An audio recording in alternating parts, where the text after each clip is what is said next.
Welcome to the Out There channel, live stream 242. Rob's not joining us because he's sick with the coronavirus, and Susan, I'm not sure where she's at.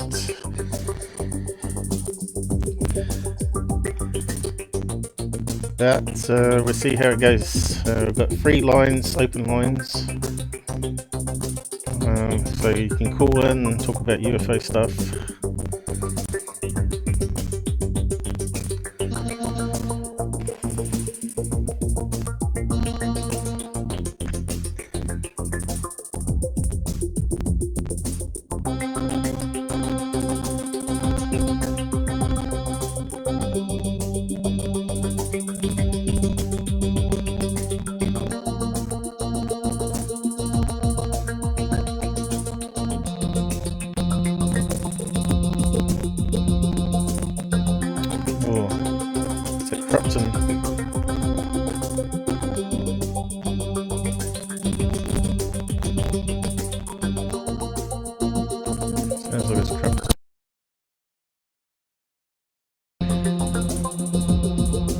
Okay, we might be back.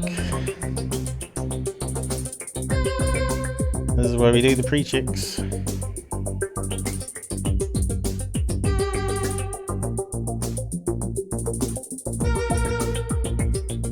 You can't predict it, that's for sure.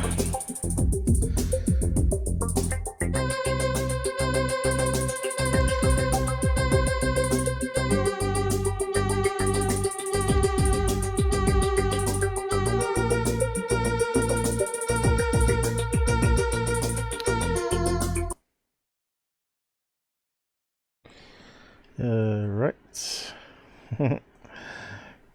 Hello, good to be back. Oh, a weapon there.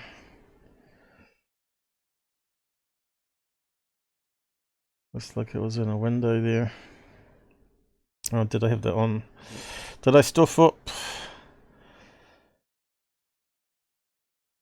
Looks like I may have. I don't know. I don't know. I must have clicked on minimal window there by mistake. Hey, so we're back. So yeah, we could do the welcome one with the alien. Here we go, full screen. Welcome to the Out There channel. Now the alien's going to look in your eye.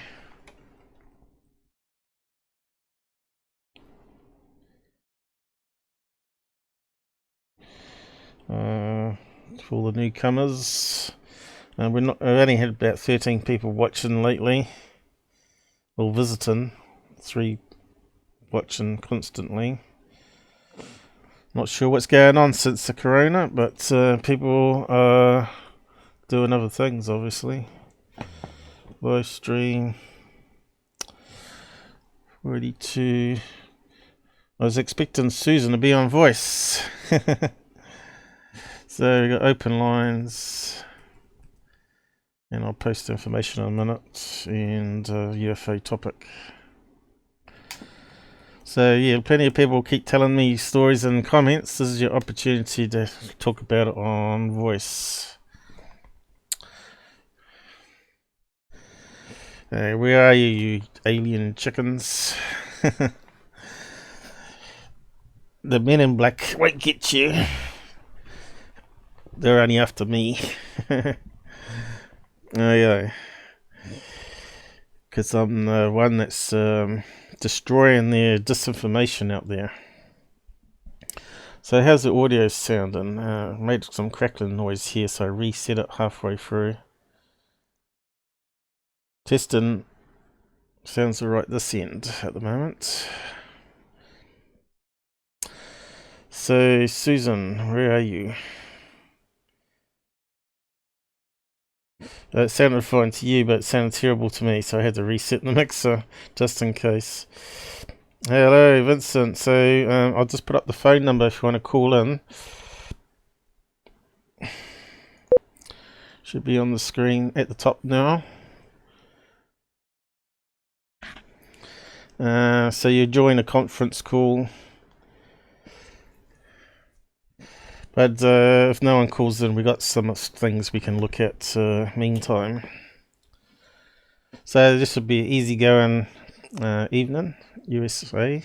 So what is the time over there at the moment? Where's my times? I'll just have a look. Which one was the clock? What's that one there? Is that the clock? I think that's the clock. There we go. So we'll just open that up. So what's the times in America? Texas, it reckons it's 8 p.m. Surely not. Can't be that early, can it? New York, 9 p.m. California, 8 p.m. UK, 2 a.m. That's right, they went forward an hour. So instead of being 13 hours, they're now 12. But unfortunately, we go back in daylight savings soon as well. So that means we'll be 13 hours apart again. So it'll probably stuff up our mornings a wee bit. You might be pushing an hour forward because I won't be able to get up at 8, I don't think. China, 9 a.m. So good times there for people to join us. 11 a.m. in Australia there. Perth, 9 a.m. a bit earlier. Russia, early in the morning. So USA is good time. New Zealand, it's as you can see 2 p.m. here on the bottom clock. That's right. And poor Susan, she's worn herself out from gardening all day. I thought she might join us on video, but yeah, anyone out there want to phone that number, and you can start talking us through your UFO sighting. Hopefully, I might just have to stick it on that for the time being. So yeah, until someone joins in. You can also use the web. Okay, so if you don't want to use your mobile phone, I'll just get the information up. I'm not sure if Susan's got the cut and paste for it, but I'll do it. Okay, so if you're on Windows and got Chrome browser or Brave browser, make sure you turn off the shields though. You should be able to just click on that link and you'll be instantly connected. No account needed, no giving off IDs or email addresses. You just click the link, and if you're on other devices with internet, you can download the app. Obviously, the Chrome browsers on the smartphones and stuff, tablets is not the same as Windows version, which is a problem. So apps, you can download it here. So yeah, so you got multiple ways to connect to us, and we've tested them all. They all should work. I can hear someone connecting. I hear a whoop noise. A whoopee whoopee. So who we got joining us? And we got a couple people. Oh, we got two Susans, I'm Vince. I finally got through there. Yep. Oh, Vince. Right. Have we got the right volume level here? Can you just keep on talking, and I'll just check the volume. Sure. Yeah. Vince, where you from? I'm in Florida, but where this happened was back in the 70s up in Pennsylvania. But I'm living in Florida now. Okay. Oh well, it's cool that you joined us. Who's S? Susan? I guess that's Susan. It doesn't say though. SR, yeah. Hey, we'll just rearrange this and shrink it down. So yeah, yep. Let us know what your story is. It's be good to hear it. Well, it's probably not going to be too long, but there are some interesting wrinkles to it. But it basically came about when I retired back in August of 2019. That I had a lot of memories kind of wash over me that I hadn't expected. It's just because it was a momentous thing when you retire. And one of these things that came to the surface was this event of this encounter I had. And where it comes from is when I was a kid in the 70s, me and my friends would, if you ever seen the movie Stand By Me, it was kind of like that. We would go from my town down the railroad tracks to the town next to us where there was a mall. And we had all kinds of adventures like kids do. All kind of stuff happened, you know, people shooting at me, all kind of things. But anyway, one day, me and my one friend who was with me, and he won't even talk about this. He thinks it's total crap, even though he had his own bizarre experience by himself at that same spot, which I'll get into later. But we would go to the mall, hang out at the arcade, and then we would leave. And this one time, it was me and him. We would walk out the back of this mall, which is not there anymore, and we would go down to a trail that went into a cut in the woods down a hill to the railroad tracks to go back home a couple miles away.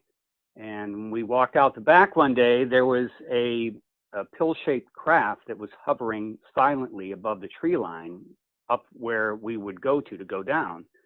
And this memory, this was somewhere between the mid-1970s to probably 1980, but this memory I hadn't even thought of in all that time until 6 months ago, when it just washed in with all these other memories. And I had to stop for a minute and think, well, what happened with that? And I thought for a minute that it had to be a completely false memory, that it didn't happen.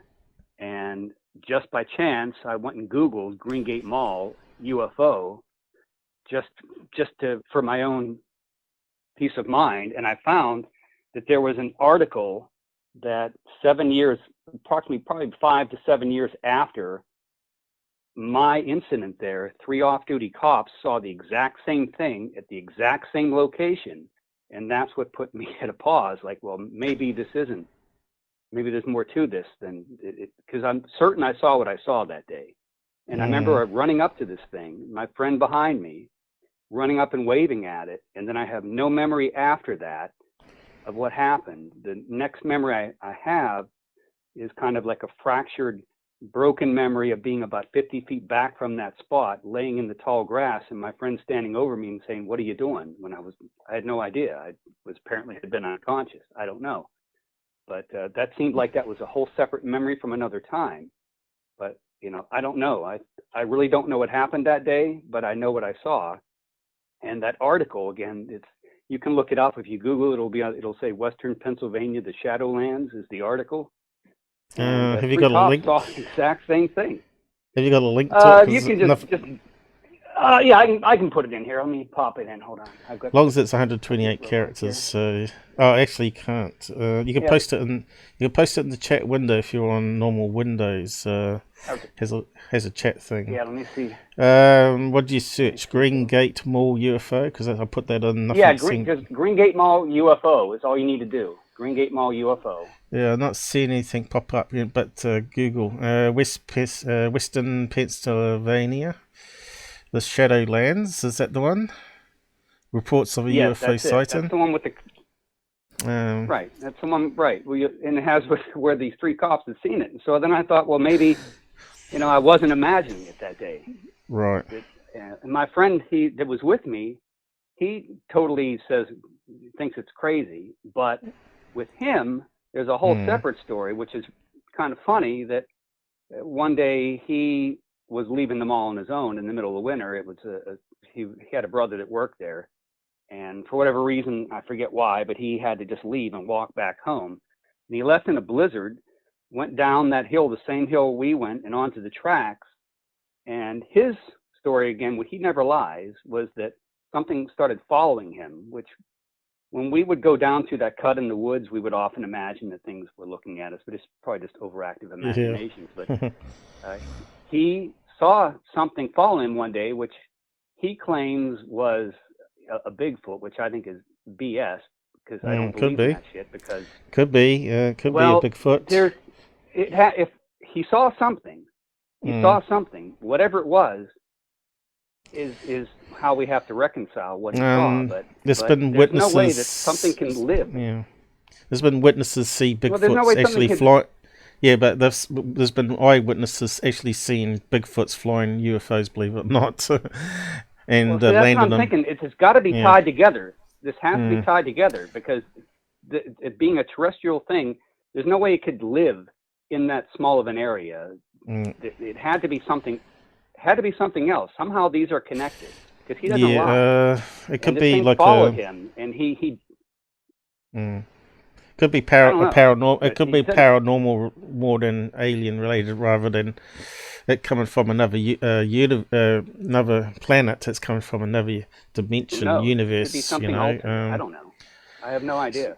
It just it pops into our reality, then pops back out. It's like time slips where people walking along suddenly they in ancient times. And you know what you saying that? Yeah. You saying that was really interesting because he wrote a book that he had published called The Woodwalker, which was based on transdimensional aliens living in this woods, the very woods that we hung out in there that we would go through. So something's bugging him. Something bugged him to where he wrote this whole book on this thing. And he saw it falling, and he went around the side of a railroad building and ditched it. And he said he saw it walk past down the tracks to where our town was, and he saw something.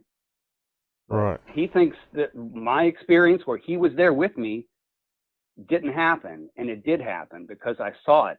I saw it hovering there. And again, I have no memory after we ran up to this thing and it was hovering above us, what happened next. I have no memory of that. And why it hadn't even come up in my memory since the mid-1970s until 2019, I don't know. Yeah. So what did this craft look like again? That you can remember? Anything it was silvery white, and it was like a capsule pill shaped, and I don't remember any lights or anything on it because it was so long ago. I don't remember that, but all I remember was it was hovering silently there, and it immediately caught my eye because it was out of place. What was it doing there? It wasn't a blimp. It wasn't anything like that because I've seen those all around. And again, I remember running up to it and then nothing. So it'd be good if you actually drew some pictures of where you're walking and saw it and all that sort of stuff. Let's say how you do an investigation, right? And relation to I put it on my YouTube channel. I did. I put like a Google map of it and pointed it out. But the Google map, of course, now there's a lot more stuff there than there was back in the 70s. There's a freeway going through there, which there wasn't. Right. But is it worth putting up? Is it worth putting up the link on my page that you still got it up? Well, you could probably just click on my icon on there. It'll take you right to the channel there, but it's right in there. I'm not sure, but we can try it. But it's enough that it's really bugged me on what happened that day because I really have no memory of what happened after that point. I don't remember going away anywhere or anything. Yeah, it's not sort of working from the chat, unfortunately. Is it working for you, Susan? Can you click on his name, go to his channel? I'm not too sure how else I can do it here without opening more windows, and that's when things go wrong. I'll send you a... I'd have to give you permission to do it though. They don't give us permission to post. I have to give you, to give you temporary mod rights. Add as a moderator. So now you can post. Yep, you can post it. All right, hold on here. I'll put it in. But it's pretty brief. But it basically says everything I've just said here. But you can't beat having the person talk to directly. Susan, you got any questions for this particular guest, Vincent? So we just copy that.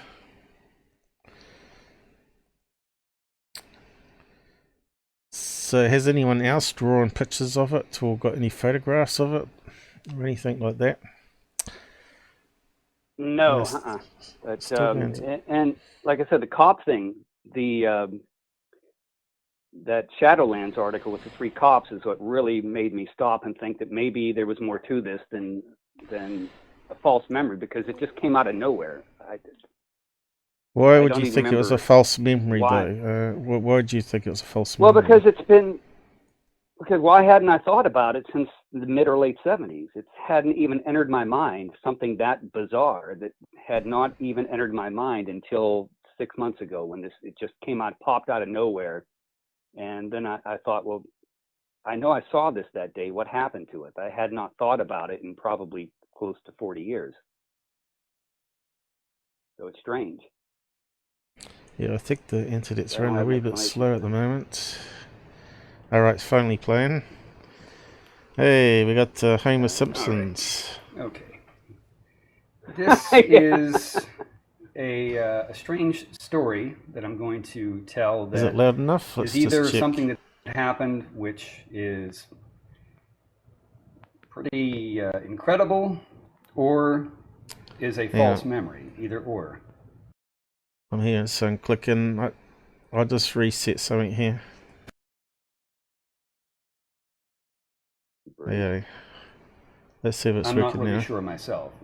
The other person that was there with me won't even talk about the elephant in the room because, of course, he thinks it's batshit crazy, I'm sure. Anyway, this story kind of came about 6 months ago when I retired.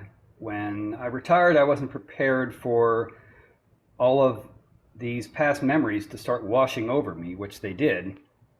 And in one of those was a brief kind of a fractured memory of something that I'm fairly sure happened, and has a Twilight Zone ending to it, which really shocked me, but I'll get to that. But it kind of upended me, and where it came from was back in the 70s. What we would do, there were 6 of us in our group of friends, and I was the leader of them, and most of the time it was just me and one friend that we would walk the tracks from our town to the Greengate Mall in Greensburg, which is now gone. This is the aerial map of the site fairly recently, but there's still changes since this. And we would go to the mall, we would play video games, we'd go to the arcade, play Tempest, Space Invaders, Red Baron, Battle Tank, those kind of things. So it was like late 70s. And then we would leave and walk back the tracks, which had a big curve between Greensburg and my town. So when trains came through. So I'm just trying to see where the train tracks is. That looks kind of like a train track running there. Yeah, I'll point to it with a pen in a minute there. Oh, right. But they're on the north, yeah. What's that blue diamond there? What's that there? That's just Google marking the spot. Oh, right. The mall used to be kind of in the center there. Right. It's called Greengate Center now, but the mall is not there, but it used to be in the central part of there. Okay. The back side of it there, I'll point to it with a pen, everything, right. so where everything So what was the Homer Simpson doll all about there? That's just something to look at. Oh, right. Well, you could at least got a model of a UFO or something. All right. Yeah, well, it's Kang and Kodo, so that was the thing. What's your age now? Are we allowed to ask? I'm 56. Okay, so you're in our same age bracket anyway. Okay, so I'll just resume it then. It sounds very similar to what you just told us, like you said, but anyway. They had to slow down, so we'd often hop the trains and take an easy way back. There was one time it was raining, as a side story, and as I was running alongside one of the cars, I grabbed onto the wet ladder and my foot slipped on the lower rung and I went straight under the train while it was moving. And I held on. I fell down but held on to the last rung on the ladder, and I was totally under the train except for my arms, and I was working to keep myself from being chopped in half by the wheels as they were literally inches from me. I managed to pull myself out and we carried on. It's just how kids are. So anyway, one day it was me and a friend. We were leaving the mall. It was later in the afternoon. We had left the mall, and I need a pen. And so this is the area where Greengate Mall was. This is Route 30 up in front here. And this is where the actual mall used to be. Now it's a parking lot. That's where a structure is. But the mall was actually right here. And in the backside over around here, there was a little movie theater. We would walk across, we would leave the mall, walk across the parking lot. This road was not here. This was not there. And we would go up the side of this trail here, up to the top of this hill and down through this cut in the woods where it was for power lines. There was a cut in the woods. We would go down there, down the sharp hill to the tracks and take off. And we would always imagine stuff in there, in the woods there at night, especially if we left late. We didn't like to leave late because it was really creepy going through there. We would imagine seeing red eyes staring at us, just over imaginative kids. But a friend of mine that was went on many of those with me actually wrote a book called The Woodwalker about that very area right back here, this very area where he kind of was inspired by just the creepiness of it, and wrote a book about, ironically, about aliens that were in the area and that were transdimensional or something. I never actually read the whole book. I didn't read really any of it. I just kind of skimmed it. But that was what inspired him. So something was bugging him. He wrote this book. And anyway, one day we were leaving, and as we got it down and through the parking lot, I remember seeing right up over here in the woods, there was a like tic-tac shaped ship that was hovering right above the woods right there, silently, not moving. I ran up to it. He caught up with me. I ran up to it, and on the trail here, which was close to it, and I was waving at it, and he caught up to me. And then I don't have any memory after that. So I was thinking, well, what the hell happened to that thing? I couldn't remember. Then I had a separate memory, which is kind of fractured, where I remember this did happen, right here about 50 feet back from it. There was tall grass that my friend, I was laying in it, and he was standing over me, says, "What are you doing?" I didn't have an answer for him. I don't know why. I was laying in the tall grass, and I had been unconscious. I got up. My zipper was down too, by the way. No idea why. And we just blew it off and took off and went home. So, aliens do have trouble with zippers, by the way. That's one thing. Il from MUFON said, yeah, aliens have a lot of trouble with buttons and zippers. And often the clothes will be inside out when they return the people or not done up properly. So it sounds to me like you may have been abducted.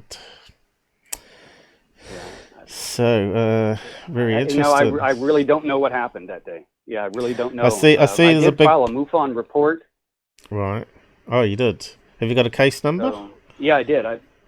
I do. It's probably in my emails.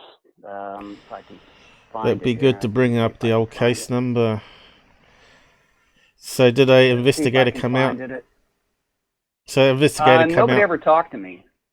Really? Nobody. How ever long ago talked to did me you or submit it, though? Said a word to me. How long ago did they submit it? Probably. It was maybe 3 months. It's been. See if I can they're pretty overloaded at the moment, I think.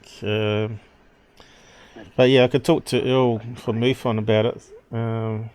He would definitely be interested, but it's outside his state, you see. So he's about the only guy I trust in MUFON, to tell the truth, is Earl.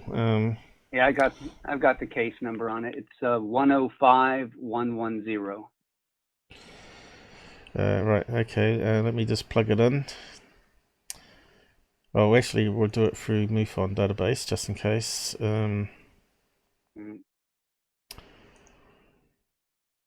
Just post it in the side chat, so if you can. Oh, you got the PC running at the same time. So what is it? Pull it back up here. 105, I think I heard. Yeah, 105110.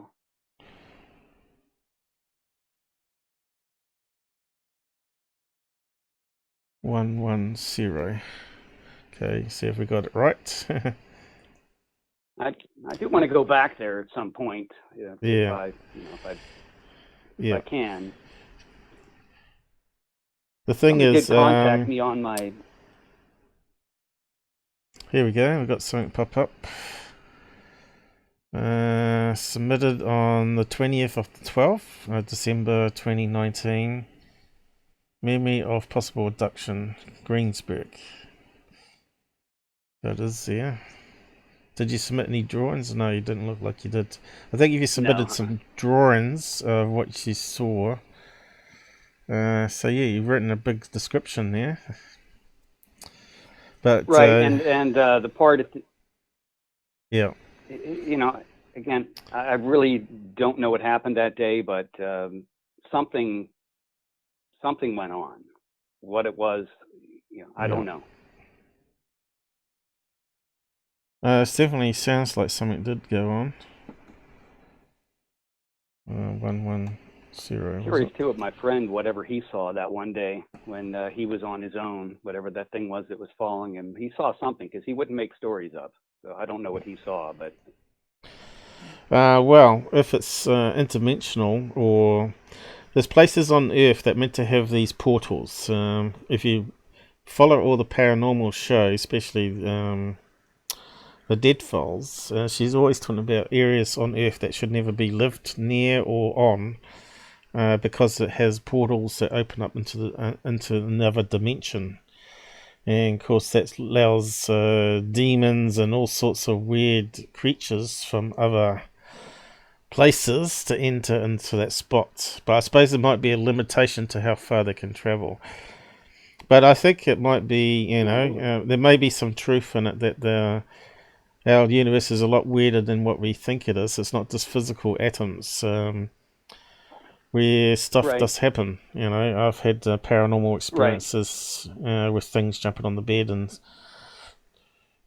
lights turning on by themselves. I've had stuff like that too, but some of those I write off to my own imagination, which is some of my other videos in the channel. I talk about some of the weird things that have happened to me. There's only a couple of things that I can't currently explain that have happened to me. This one, I can't, and then I had an out-of-body experience one time where I just... so did I. That one, I definitely... yeah. Unless that happens to you, people will say, which I can totally understand, disbelieving it until it happens to you, but it's absolutely happened. Yep. Now, if you have an out-of-body, apparently you're forever more prone to pick up paranormal stuff around you. Which might be to explain what's going on with me. Don't know really what happened. Yeah, fascinating stuff. So we'll just keep an eye on everything here too. It looks like it's going all right. The sound was crackling a wee bit for some reason. But I don't think it's coming out on Google that way. So we won't worry about it too much. Who dropped in and out there? Was that Susan? What's going on? Who joined us? We got another person on phone call here. We got 211s. Pretty much all I really have on it there, so I can hang up there if you don't have any. It's got another person connected, but it's not talking to us. No,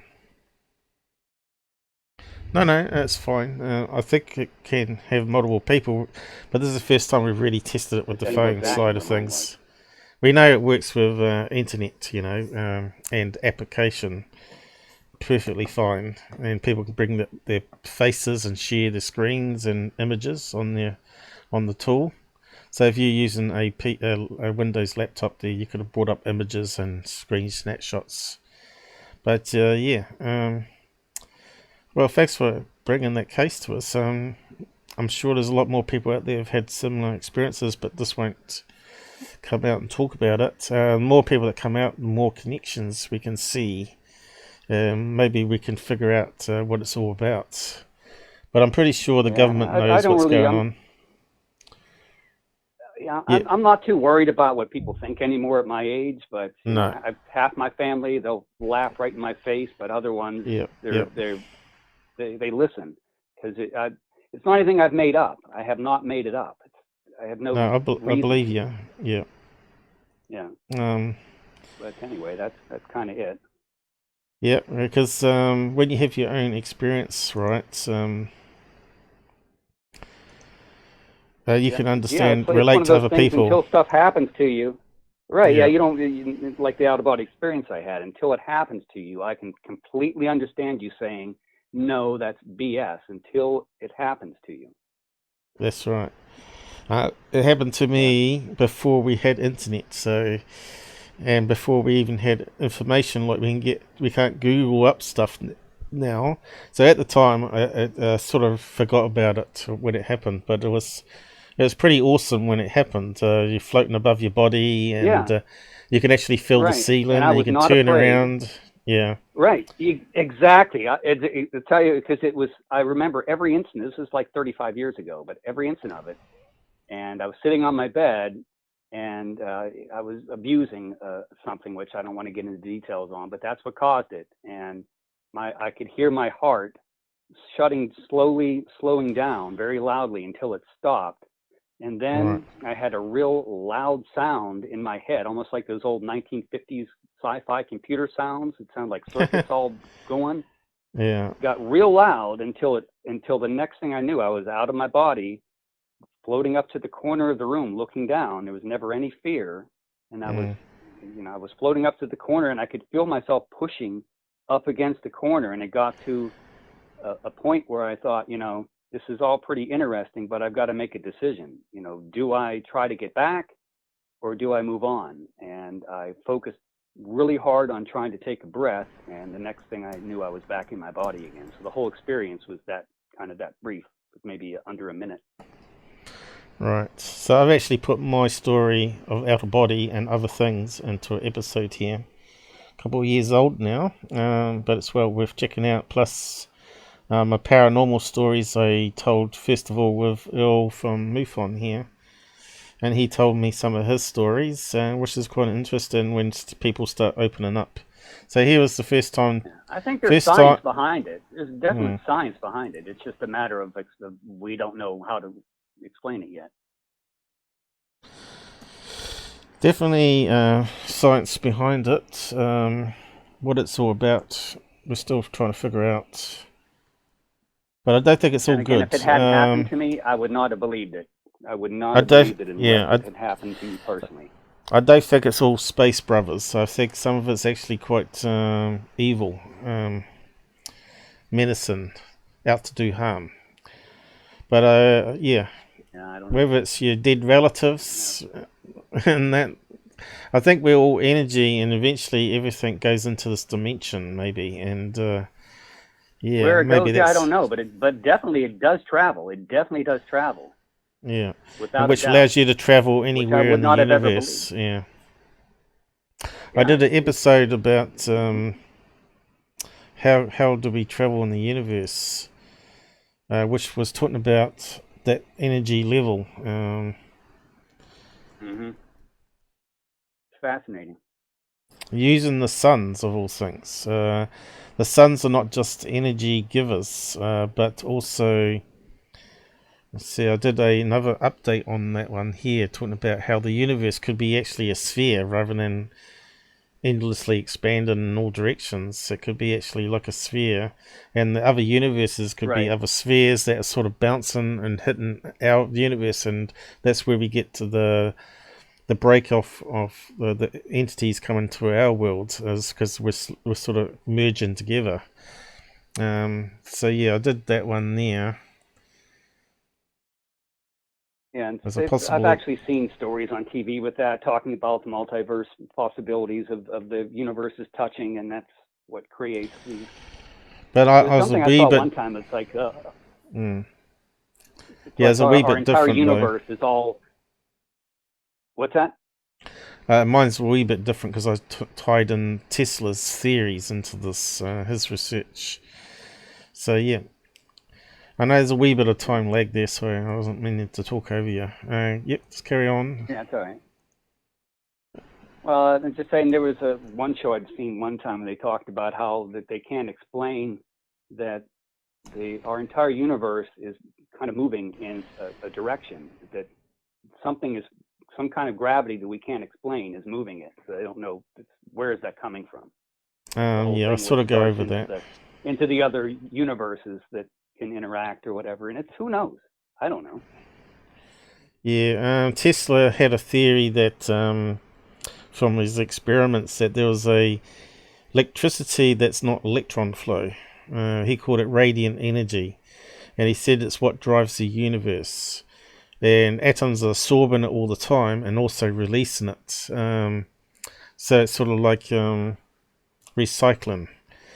So what he found out, if he could put a big spike through certain gases in a chamber, that it would release all the radiant energy in one burst, and it basically hit him in the chest and knocked him over. And then he put steel plates in front, and it still would knock him over and cause bruises on his chest. So yeah, he investigated a wee bit further. Someone managed to get hold of one of his notebooks and wrote it in a book, one of the few pages anyway, and it was fascinating piece of research there. So there's a lot more that the government probably knows, and if they got access to Tesla's notebooks, they may have experimented further.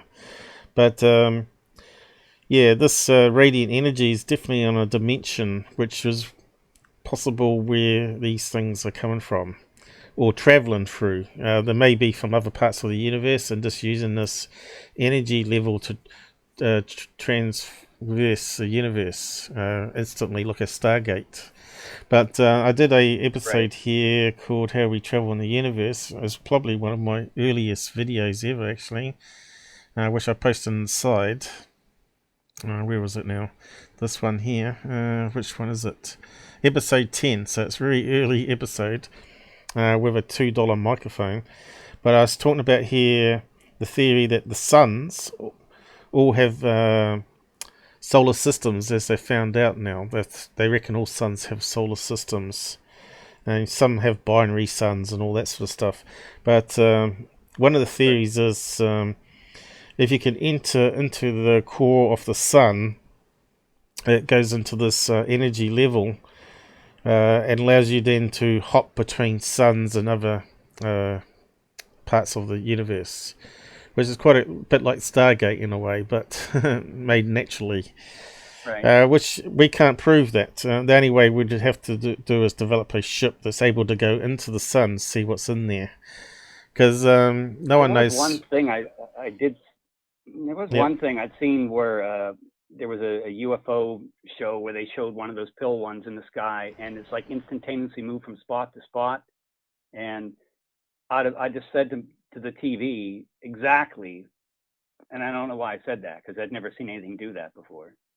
I said exactly just like that, and I have no memory of ever seeing that other than on that TV. Yeah, so if atoms are energy, atoms, the particles of atoms are actually dense energy, and that moving in fractal patterns. I've got a mate that's done his own theory on it all, called fractal density theory, and he's writing a book on it.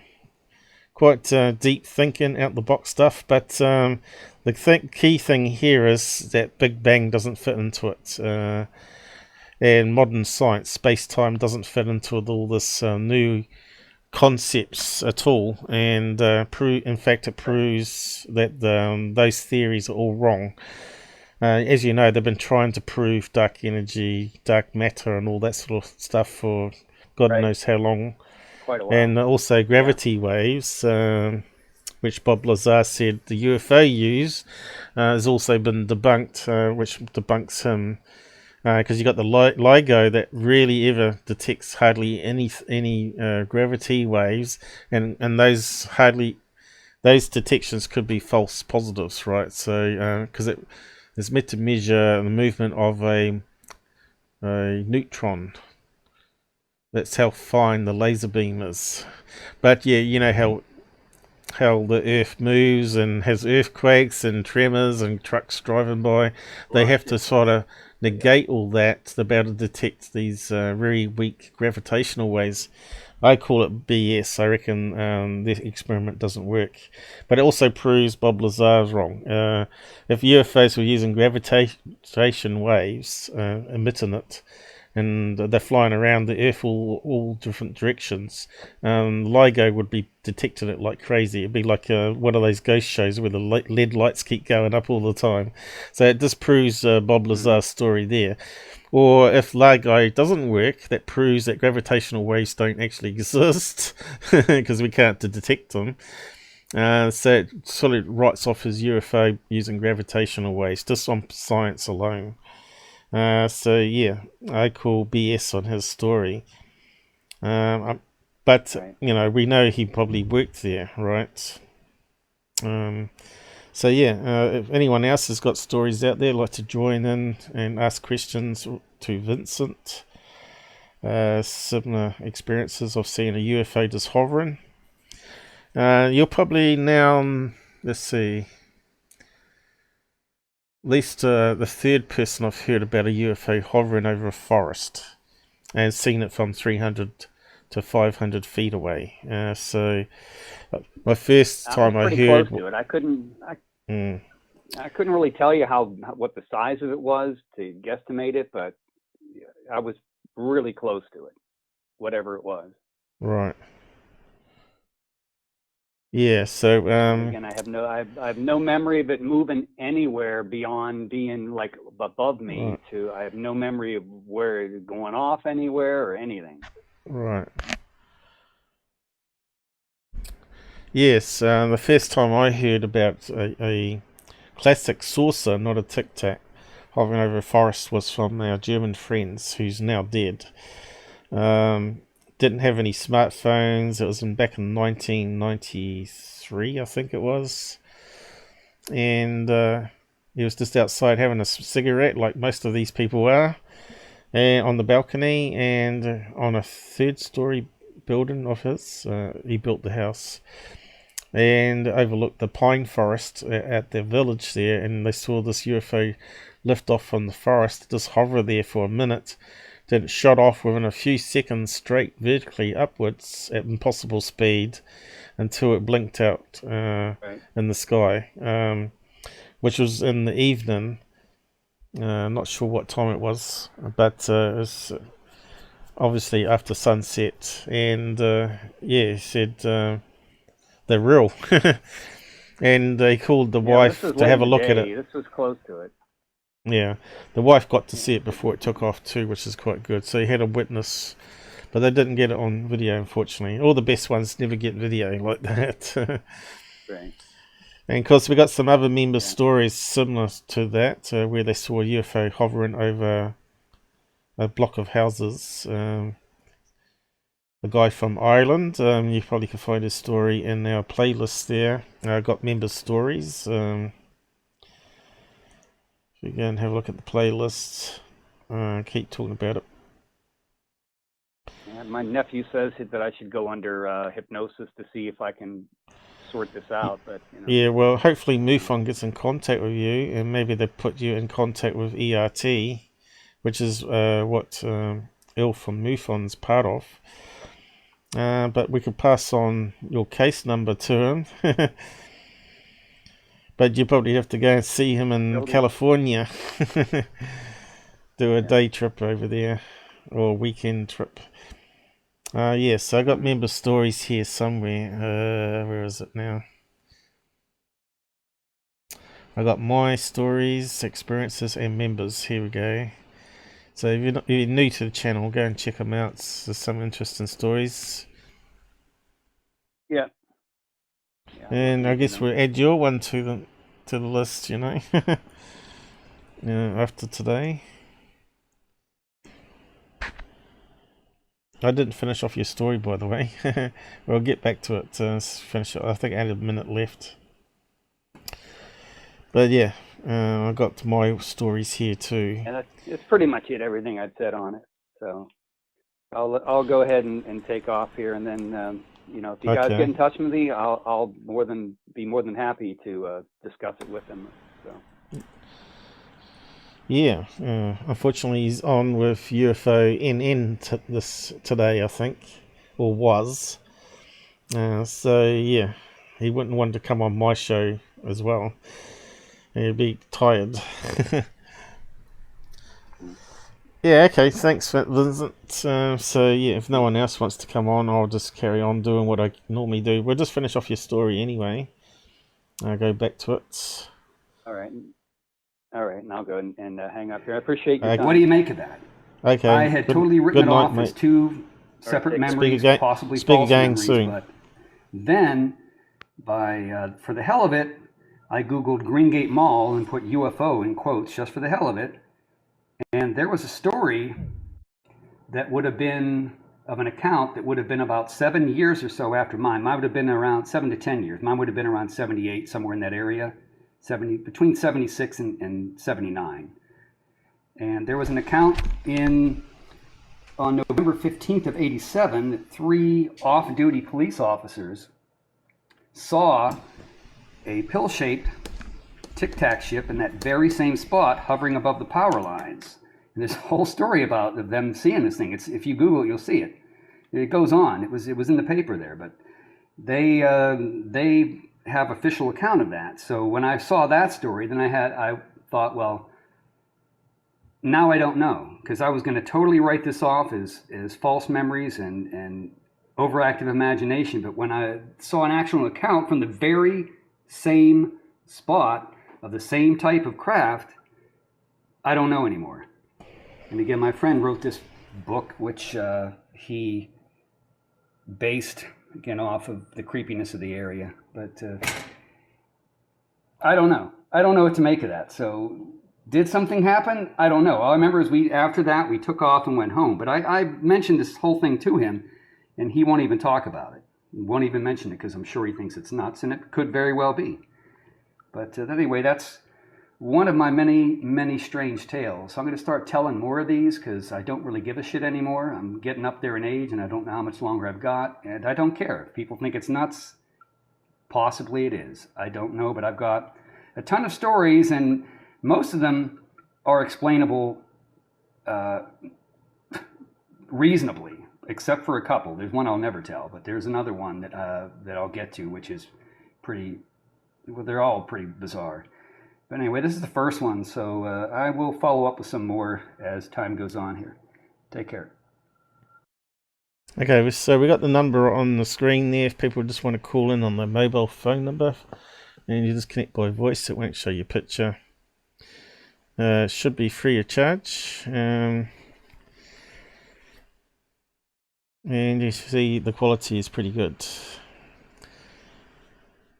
Hopefully there's no weird audio crackles or distortions today,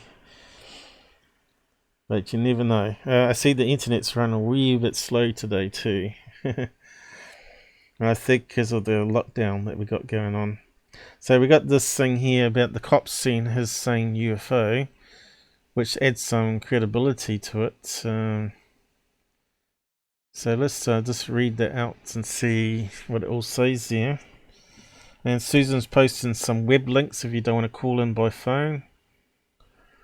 And there must be more people out there because a lot of people have posted to my comments over the year already saying they got a story.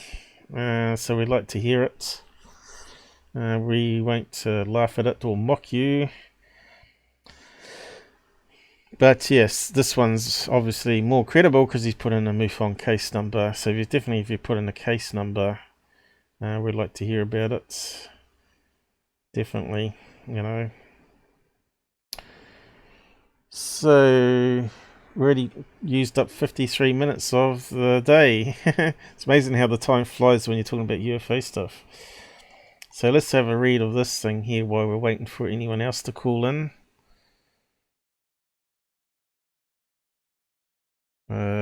I should have tried the other reader first. Hang on. Get with it, Paul. Here we go. See if it works. Recent sightings, unexplainable, Western Pennsylvania, Tribune Review, Sunday, November 15th, 1987 by Dave Lester. A metallic object twice the size of a Goodyear blimp hovers over an electrical power plant. Lights suddenly flicker at a nearby shopping mall. An incredibly bright light from an overhead object one evening is beamed at a woman in her backyard, leaving her temporarily paralyzed. Sound far out? Such occurrences may be closer to home than you think. say UFO investigators who have been deluged with reports of UFO sightings in recent months. By one account, a huge object was seen hovering over a power station near Greengate Mall in Hempfield Township. Its appearance coincided with an electrical disturbance at the big retail complex. In southwest Greensburg, a woman putting the trash out at her home was suddenly overwhelmed by a strange light that she says she was unable to move from. These are definitely very significant sightings, says Stan Gordon, director of the Pennsylvania Association for the Study of the Unexplained. What's been reported here is very similar to what's been reported around the country and throughout the world. As with previous reports of UFO sightings, Gordon says many of them can be explained as natural phenomenon, a bright planet, exhaust trails from a rocket launch, even a low-flying plane displaying advertising signs. But Gordon says he has not been able to draw any quick conclusions about the latest sightings. Similar reports from a wide area of Pennsylvania have convinced him that what the observers witnessed are not isolated occurrences. Something seems to be going on, says Gordon. We have no definite idea what this all means. 3 off-duty policemen were among the 4 who could make out a large metallic shape at dusk near the mall. It traveled from west to east more or less, crossing Route 30 near McDonald's restaurant. Red lights could be seen on the front and back, and white lights running lengthwise, including a stationary white light. One observer said what struck him about the object was that it did not make a sound. Nor was there an exhaust trail. They observed it for 5 to 6 minutes, then drove to another area where they witnessed an even stranger spectacle. The oblong object appeared to pivot on its axis, executing a 90-degree turn before disappearing beyond the tree line. When it hove into sight again, it was a much greater distance away.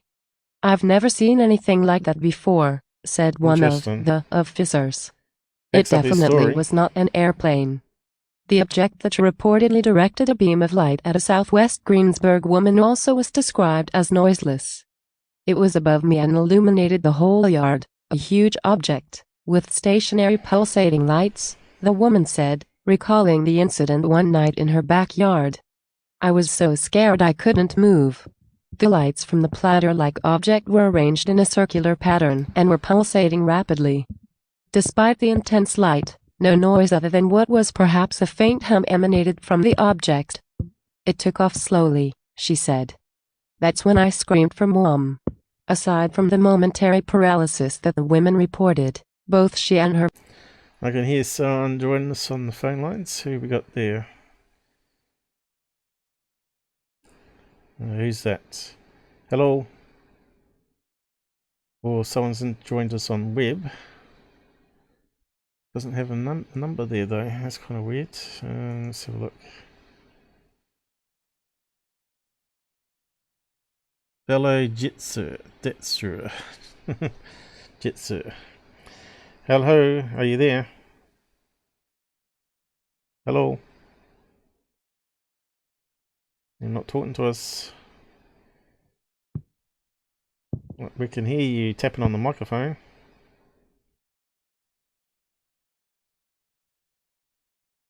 Not going to talk to us.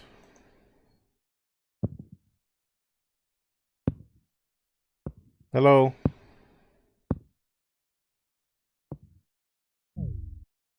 Oh, what's going on?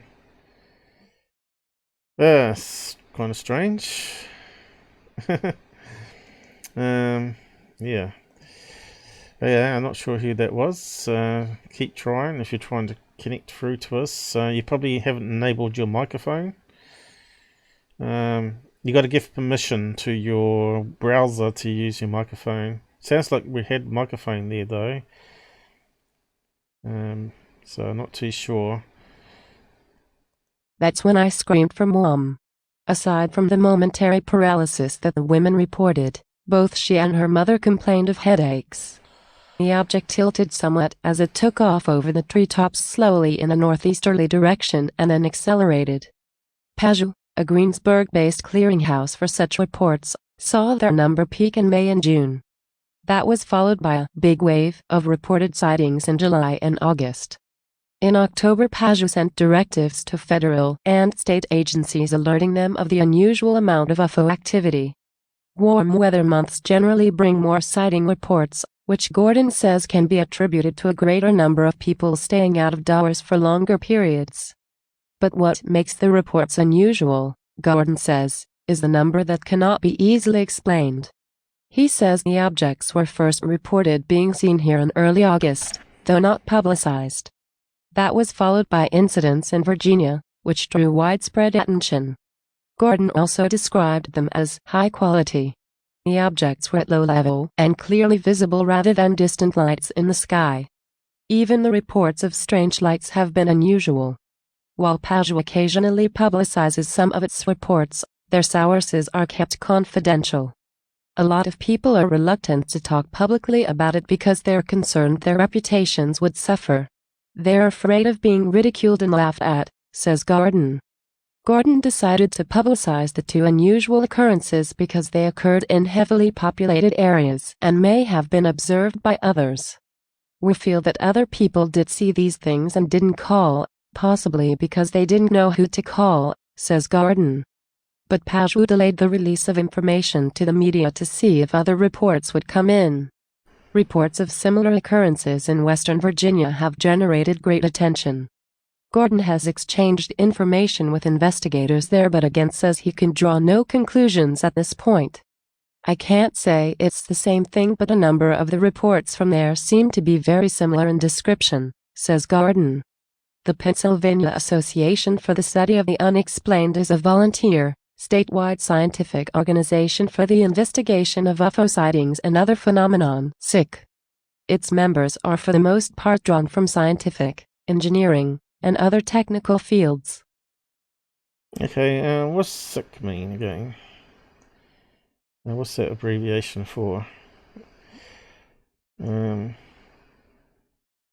Should know it, but it's not popping into the memory.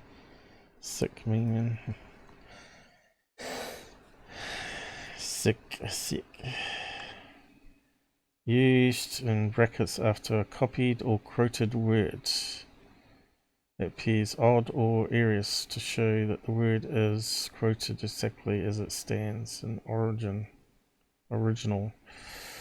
As a story must hold a child's interest. Right. Kind of weird to see that though, when they put it in brackets. Intentionally so written. A verb meaning to attack or entice to attack.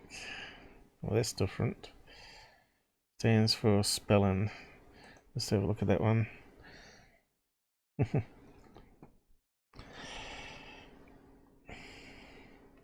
Can be one or several things.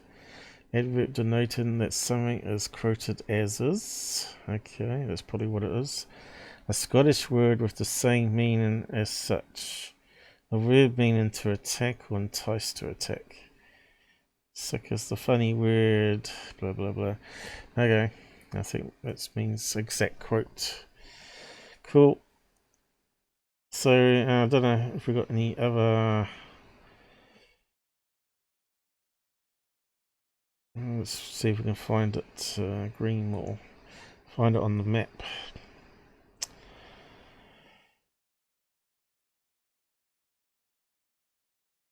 I think people feel relieved once they've told their story, right? And channels like mine can help them sort of come to terms with it all, hopefully. Because they're in like minds and we've had their own sort of relatively same experiences, although I've not had UFO one. I may have been visited by ETs in a crazy dream. Well, I'll call it a crazy dream. It seemed like it wasn't a dream. Why they come to visit me, I don't know. Maybe to help me, because I always complaining about my back problem. And since the visit, it has got better. So, who knows, you know.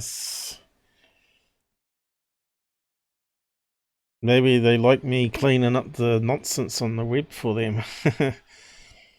To bring some truth again to the UFO field. Green Mall. Can't seem to see it pop up there. Pennsylvania. How'd they spell it? Seen over Greengate Mall. Okay, that makes a bit of difference probably. The red eye thing is pretty common for Pennsylvania, isn't it? Isn't that where the Mothman? Isn't it all in that same region? Let me just see if we can bring up a map and see if we can see any connections there. Probably underground caverns as well. There's definitely a lot more there. Okay, have we got popping up now? Pennsylvania, that looks like the one. Oh no, Westmoreland Mall. Why does that come up though? Greengate. Mall near Greengate. Place an island. So I don't know. It's not coming up.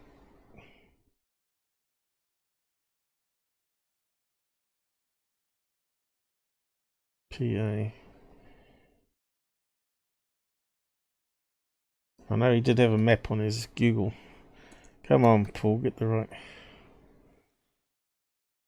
London. There's a Greengate Street. Okay. Let's start off with West Pennsylvania.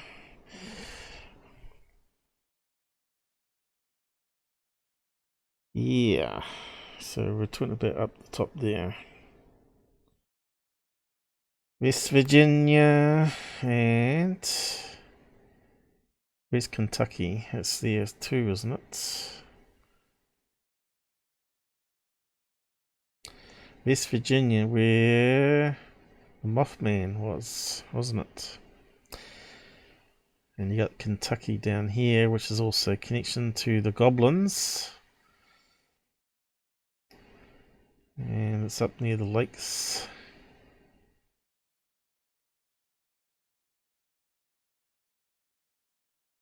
There's certainly a lot of waterways there.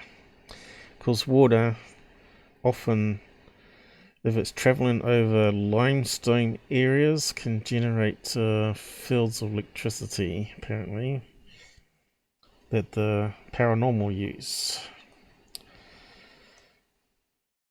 Well, I'm not sure if that's been proven scientifically or not.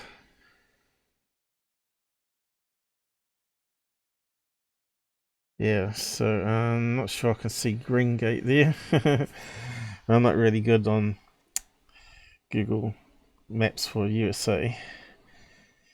It's Greengate Center. Okay. Have you got a map link? You can post a map link. Let's see. We'll see if I can find it. But I'm just trying to see how to relation it is.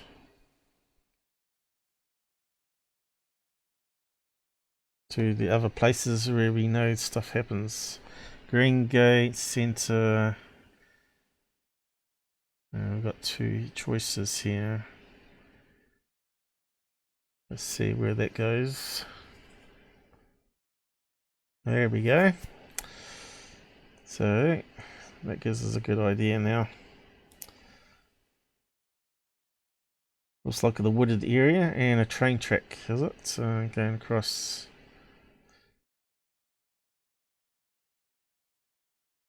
Is it the train track there? What's it say?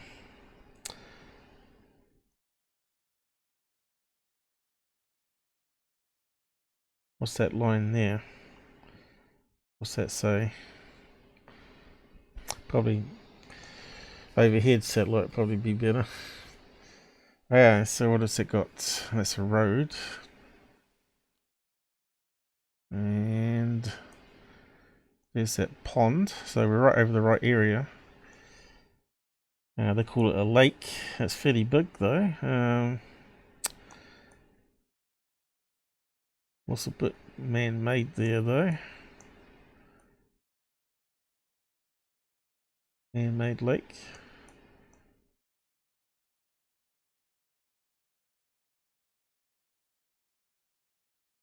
I don't know if there's any underground caverns at all, but I reckon there's quite a few of them around that area.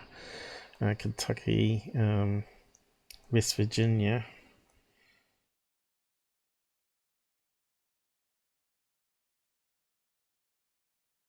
We've got a big motorway at the back of it now. And railway tracks, look at that. 1, 2, 3, 4, 5, 6 lane tracks for railway. Is that snow on the ground there? Looks like snow, is it? Or white sand? I don't know. Yep, certainly some big wooded area there. But it's got a lot of roads around it. Quite a strange place for a Bigfoot to be, but portals for paranormal entry, though, doesn't necessarily mean that changes anything like that out of the picture, so to speak. There could be like a vortex in that particular area there where red eyes appear. Of course, a lot of it probably used to be Indian land too, right? Skinwalkers, you heard about skinwalkers. See, that's not a big area there too, right?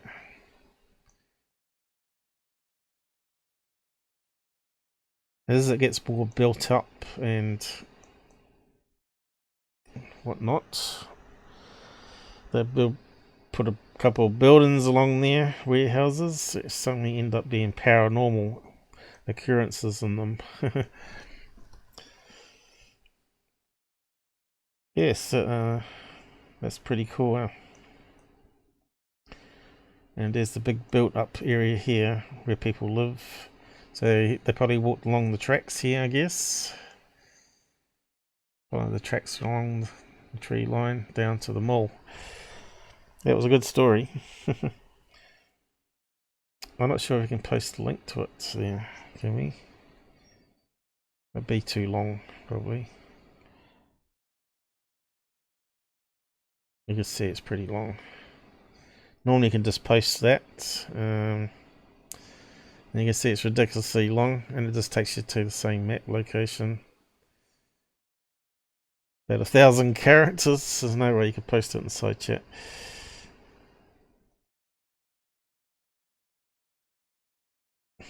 Anyway,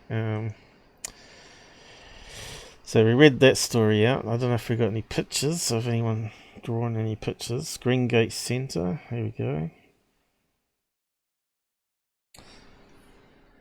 Very active with UFO sightings. Stan Gordon Archives. Last year has been a very active Greengate Centre. So let's have a look at that one. Greengate Mall is dead, but will not be forgotten. 2012.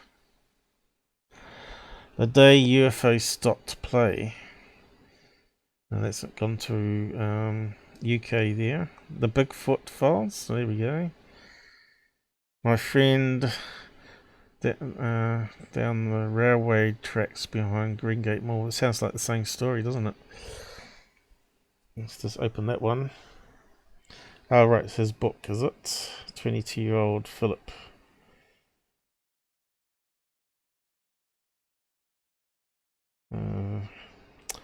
Most of the thing is hidden. Might have to shrink it down a wee bit. Let's see. Is that the book you was talking about? Let's have a look. It's got a Bigfoot on it. What's it say? Bigfoot Files. Okay. It's not the same book. Now let's have a read of it anyway. So anyone out there want to come and chat about their experiences? Just call that free to call number up there. Won't cost you anything. From what we've done anyway for testing, don't believe there's any charges. Yeah, another friend.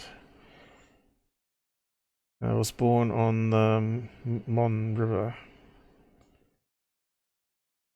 Well, Clayton, you want to come on and talk about your sighting then? Or you just interested in UFOs?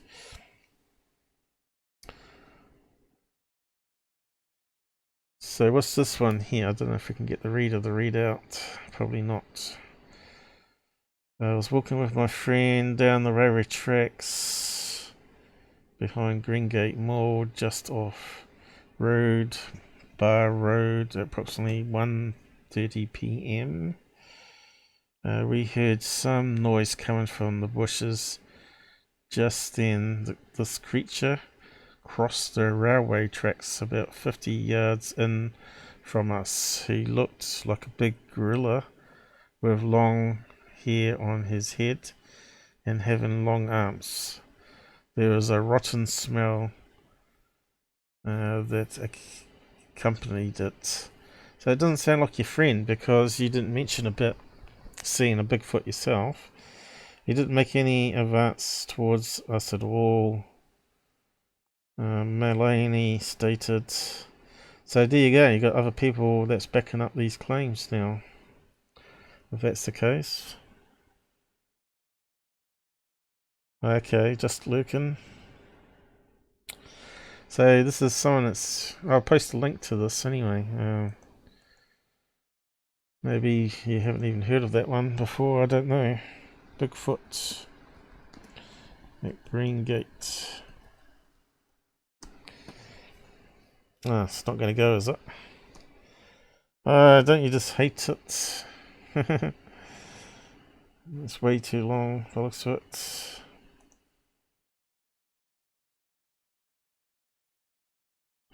Wonder if we can shrink it down. Yeah, it's ridiculous how much crap they put on the end. Well. Just do a search on it, I guess. You got the name of it, Bigfoot Files Greengate. Should come up. See, glowing red eyes is mentioned here too.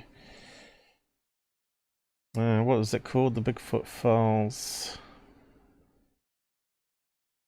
Must be a way to share it, you think? Where's the share link?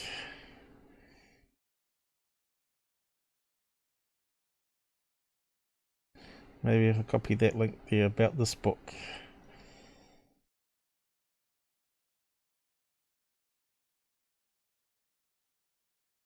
Well, there's quite a lot of evidence to back up your sighting. Yeah, so where did we get to? Okay, he didn't make any advances towards us at all.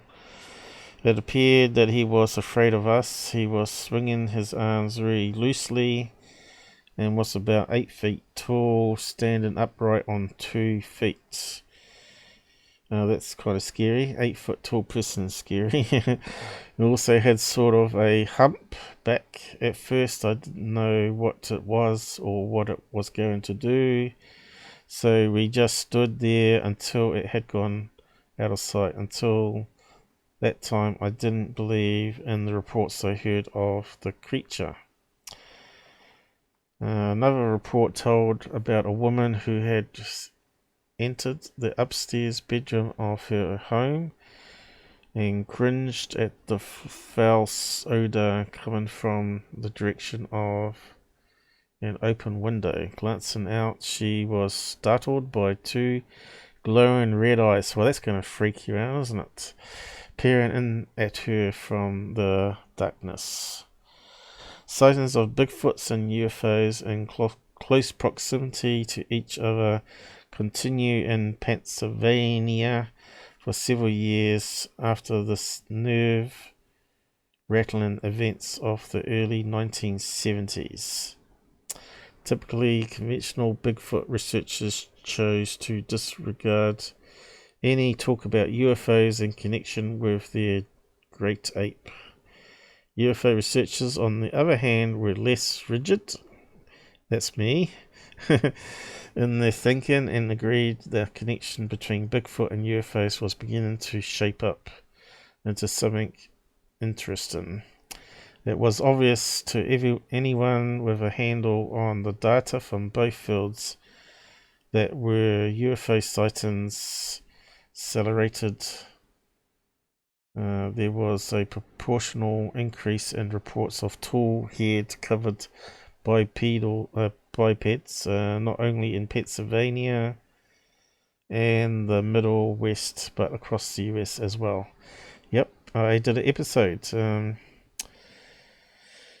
UFOs and Bigfoots. If you've not seen it, with various stories. I've actually got a playlist with everything Bigfoot, because I saw the connection, and it needed to be everything Bigfoot. In there, it talks about some UFO stories with Bigfoot. Bigfoot UFO connection. There's also a fun one there where it plays sound effects, and you got to pick out which ones are actually recorded Bigfoot sounds. So go and give it a try. See how many of them you get correct. I need to have a drink in a minute. So yeah, it's quite interesting that we found that little book there. Have we got much more that we can read? So what was Bigfoot? Was it animal or human or alien? Or it could be interdimensional entity even, or the last vestige of primordial man. So yeah, doesn't say much more there, I don't think. It gets very dry talking all the time. Certainly a lot of more reading about Bigfoots there and UFOs.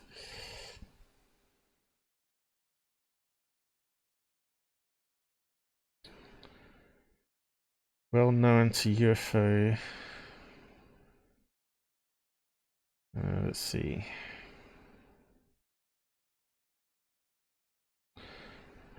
Bigfoot stories trickled in from across the country. So yeah, it's going on to other places. It's still an interesting book, that. Oh, I was meant to go backwards. I was looking for Greengate references to other people's sightings. Center.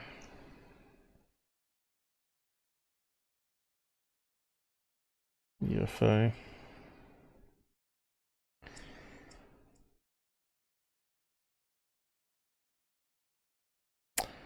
Images.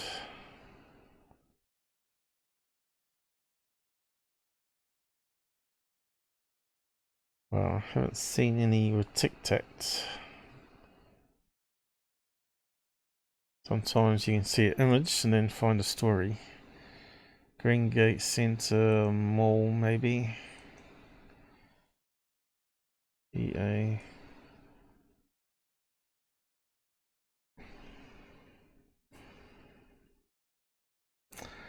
What's that one there?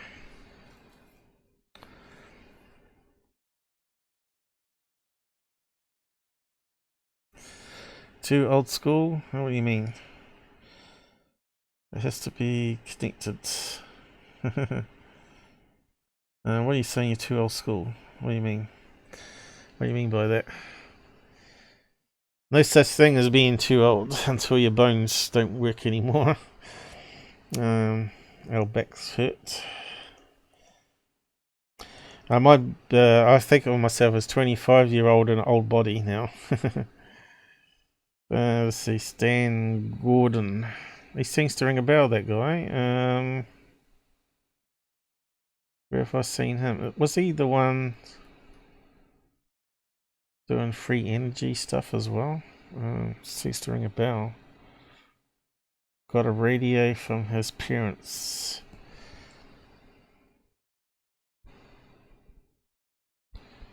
Where have I heard him from? Mr. Gordon of Greensburg is still talking about UFOs and paranormal. On Monday, he recorded another installment of the WAV files for year 108 radio morning show. Okay.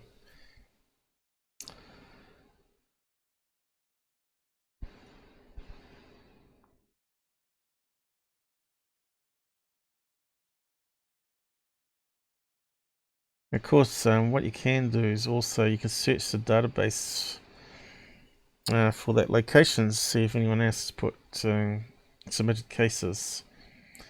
So you could probably do that with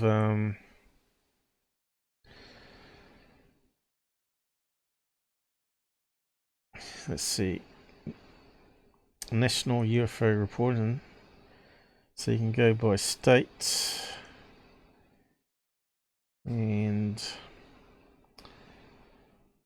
Vermont, that's too far up.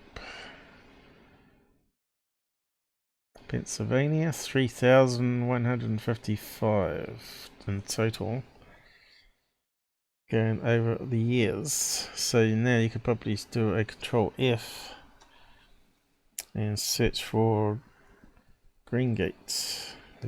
See what comes up. No references. Okay.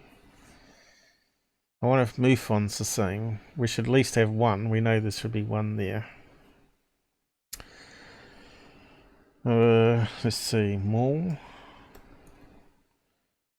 There's 102 references for mall. There were 8 small. Okay. So how do we get around that? We want just the word. I don't know if you can put quotes in it. It comes up with none then. Advanced search is what we want. I don't know if it allows us to do that. What else can we do? Center. 35. Centered. No. Looks like we've not got any in that one. But you could probably search red eyes maybe. Let's see if we've got some red eyes. Here we go. Ben Salem. Sounds like named after the witch place. I was walking my dog outside and noticed 2 red lights side by side that looked like 2 red eyes. Okay, so that's not really what we're after, but it's only one reference, you see. So yeah, kind of disappointing, really. I bet if we go to West, what is it, Virginia, there might be some more references to red eyes. Virginia. Let's see what comes up. Red eyes. 0 again. Bit disappointing. Shame we can't search the whole database without having to do it by state. It's okay, let's search MUFON. So anyone wants to call in, start talking about the UFO counter or paranormal. You can talk about paranormal, we don't mind. This is all related. So how can we search on red eyes here? Let's see. Keywords maybe. Red eyes, search.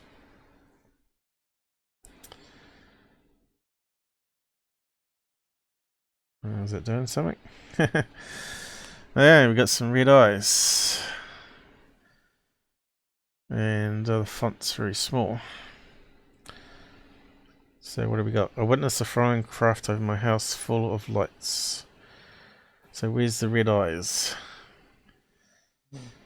Tall, thin-winged creature. Ooh. 2019. Not that long ago. Red eye binoculars. Binocular-like drone.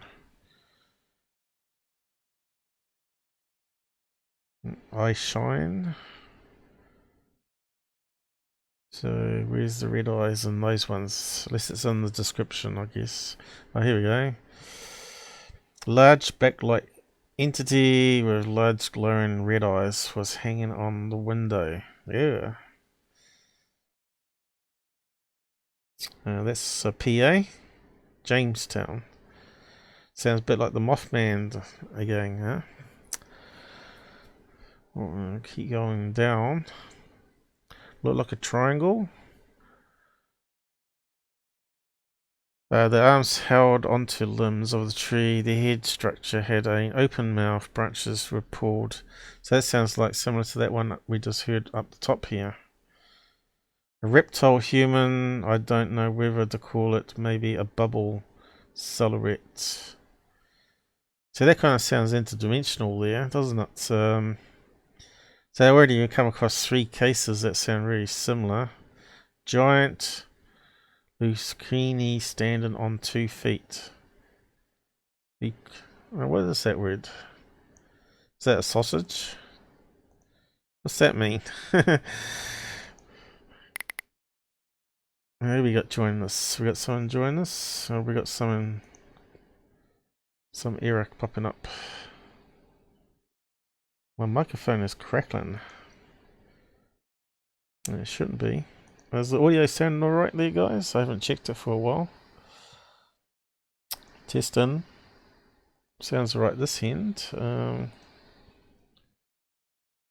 What was I going to do? I was going to look up that word.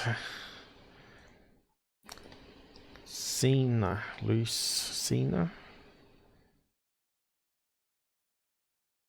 Planters. Never heard of it. I thought it was a type of sausage.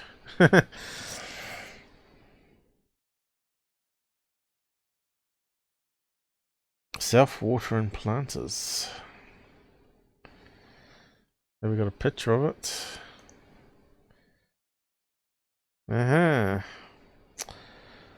We've got an owl coming up. Maybe that's what they're talking about. What's that? So it's a type of owl. Well, that changes things, doesn't it? Oh, look at this one. Maybe they're talking about that there. The head's been chopped off. Oh, here we go. Were owl. Never heard of it before. Oh well, you learn something new every day. So that's what they're talking about on that one. I'm glad I don't have anything like that in New Zealand. So yeah, some interesting stories here. Reptilian, bubble. What else we got? Entity in bedroom.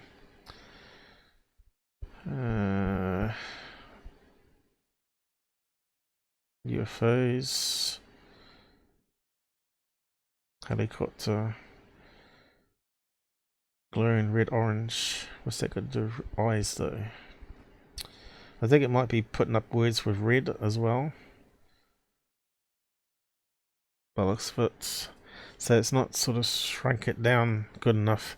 But there's like 3 or 4 stories there that sound very similar to the same creature.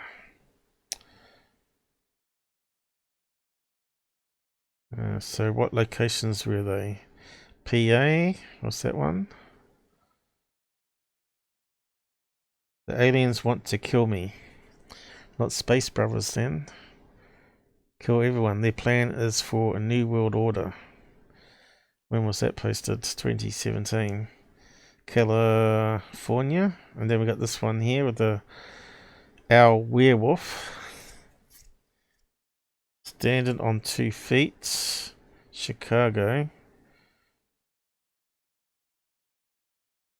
So this let's put it all on the map. See if there's some link to it all. Okay, so we want Jamestown to start with. Get rid of that one. We get rid of it. We want to start fresh. Jamestown.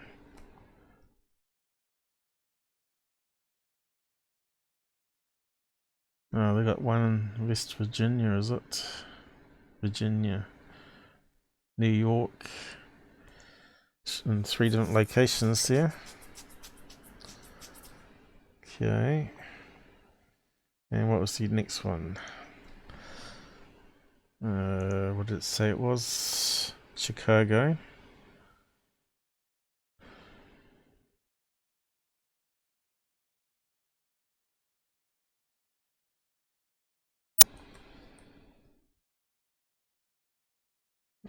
Did we get it right? I think we did. It's not too far away, is it? It's in the same area. So until I see it on the map, I don't see the links, the connections. Chicago, IL, yep, okay. So the Mothman's up there now. Or the Moth Owl. Reptilian human. What do they call it? Maybe a bubble silhouette.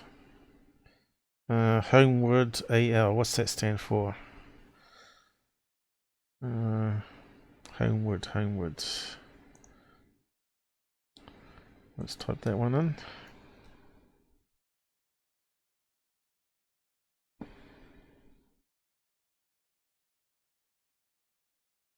There's a Homeward IL. Was that what they mean? That's not roughly in the same area as these ones, so if that's the case. Hasn't come up with any other selections there. Okay.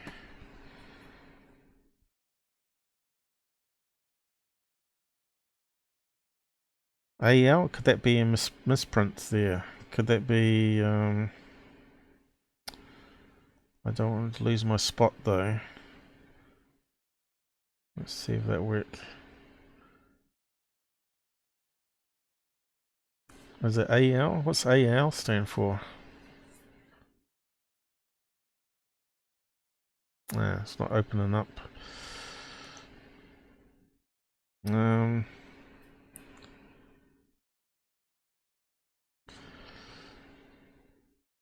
don't think that's right. Alabama, you reckon? Let's see if it come up. Homeward AL. Looks like it is. Okay. So let's type that in. Because Google didn't give that as a selection, did it?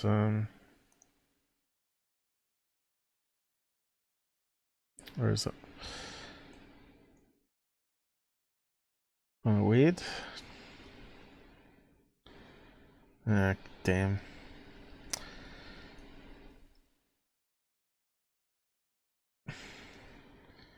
Homewood, now it's coming up. Alabama. Okay, where does that go to? There we go, we're getting the triangle. Starting to come together now.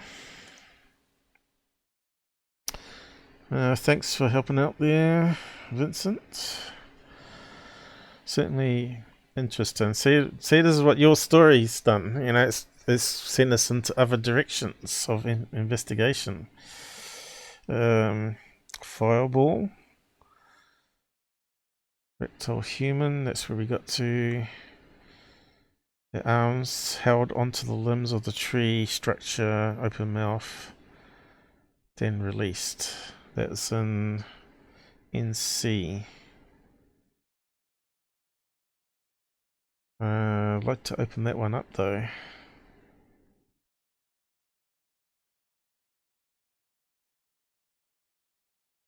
Is that talking about the same creature? I don't know. That one's maybe a wrong one. But we'll put it on the map. See where it heads off to. There we go.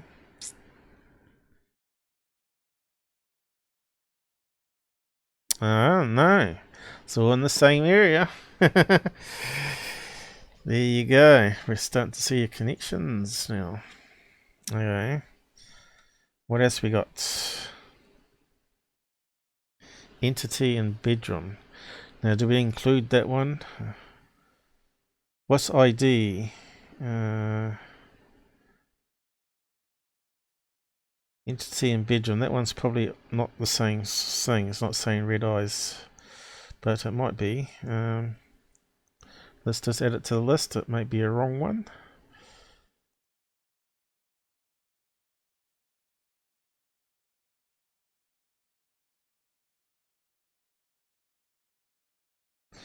That's what it stands for. Indianapolis. How'd you say that word? I'm no good at these. Where are we going to now? That's probably on the other side of the country, is it? So that's way off. So that one's got to be wrong. But you can see here this triangle that we're getting. Just get rid of that one.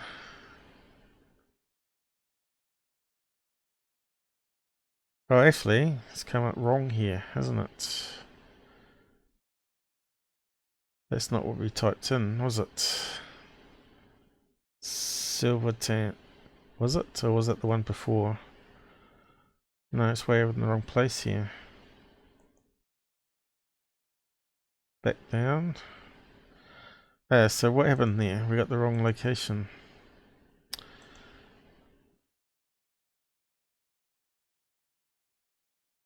Oh no, that's the right location. Was it? Hang on.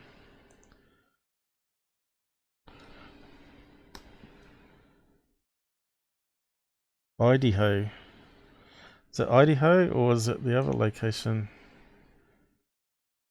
I suppose it's Idaho. I think that one's the wrong one. Let's just keep on going. I think there was some more down here.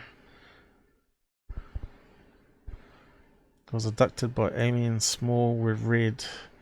Okay, let's pump that one in. 2011. Now this is the sort of thing I like doing. Connecting the dots. Because a lot of you guys out there find it boring, but I don't. We've lost a few people. Aha, there you go, it's in the same area. Okay, so I'm probably the only one that's ever done this connection thing of the abductions, red eyes. Because I've been doing the goblins for a while now. What else we got? We got a visitation. Where's it gone to? Scrolled it too much. China Grove. Now that one could be a wrong one. Let's see, it could be on the other side.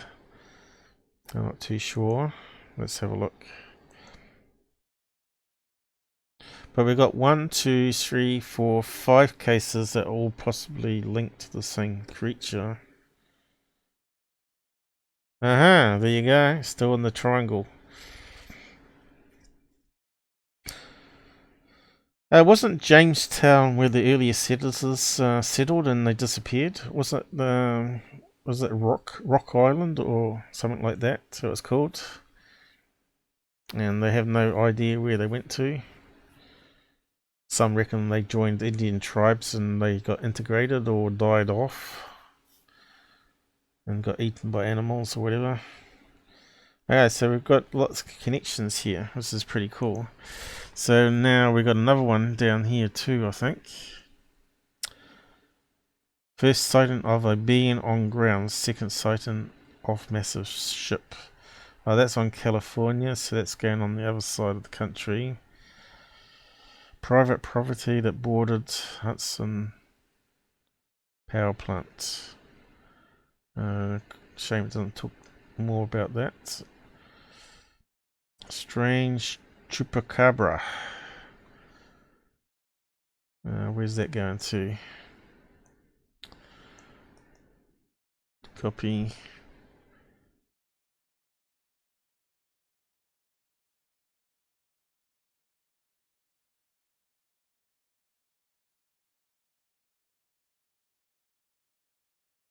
Okay, where are we going to?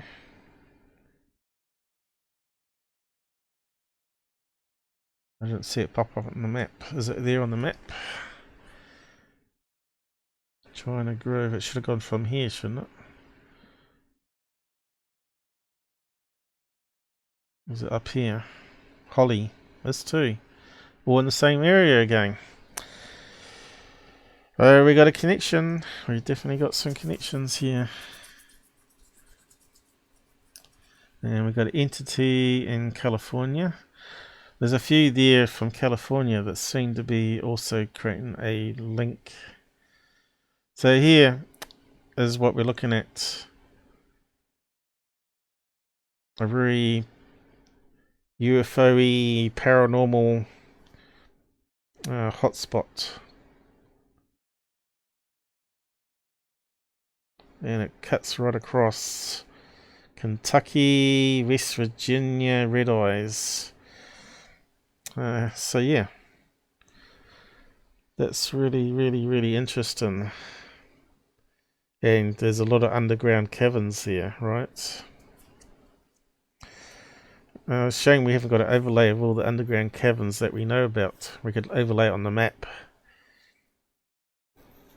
Of course, you can see a lot of it's near waterways too, as well, underground rivers. And quartz crystal locations as well.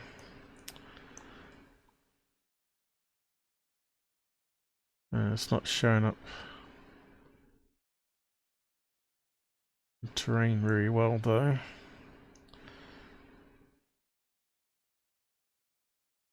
Certainly looks rocky. Rocky farmland, waterway, rivers. Yeah, so that was quite good. I kind of like that. I'll leave it there though. At least it's documented in this episode now. But you can do the same thing, so you can come up with some connections.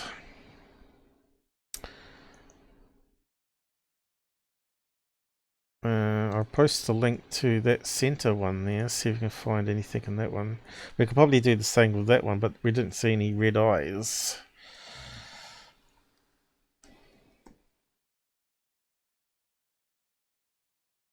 So yeah, anyone else want to call in? I know Susan's probably getting tired. Are you still with us, Susan? Jilsies, did you try to call in before? You're in Christchurch as well. I'm in Christchurch. Been doing this show for a few years now. Who else we got joining us on the side that haven't been following? Bussy Pop.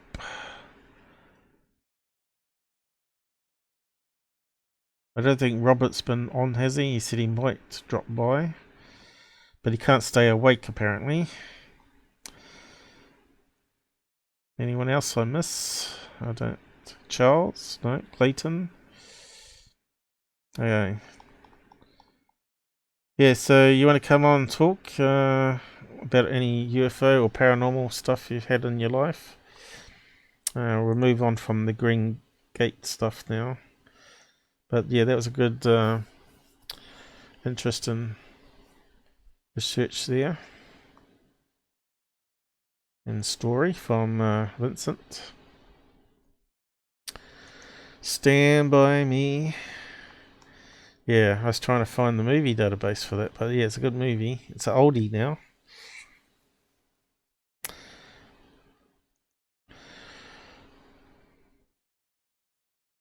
So going back to the National Reporting Centre, there's some stuff that I was going to look at on this and read out in between phone calls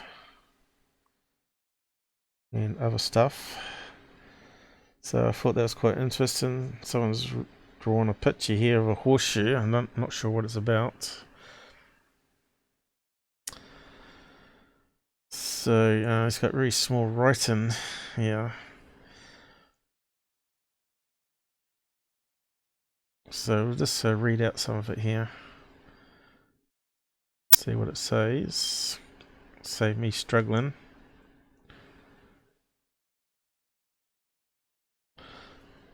See if it works. NUFORC website updated on Friday, April 28, 2017. We have updated our website with the posting of 132 new and recently amended sighting reports, most of which have been received since our last posting on April 20th. We encourage visitors to the site, as they read through the new reports, to be on the alert for fraud and prank reports, and in particular, among those reports that are submitted by anonymous sources.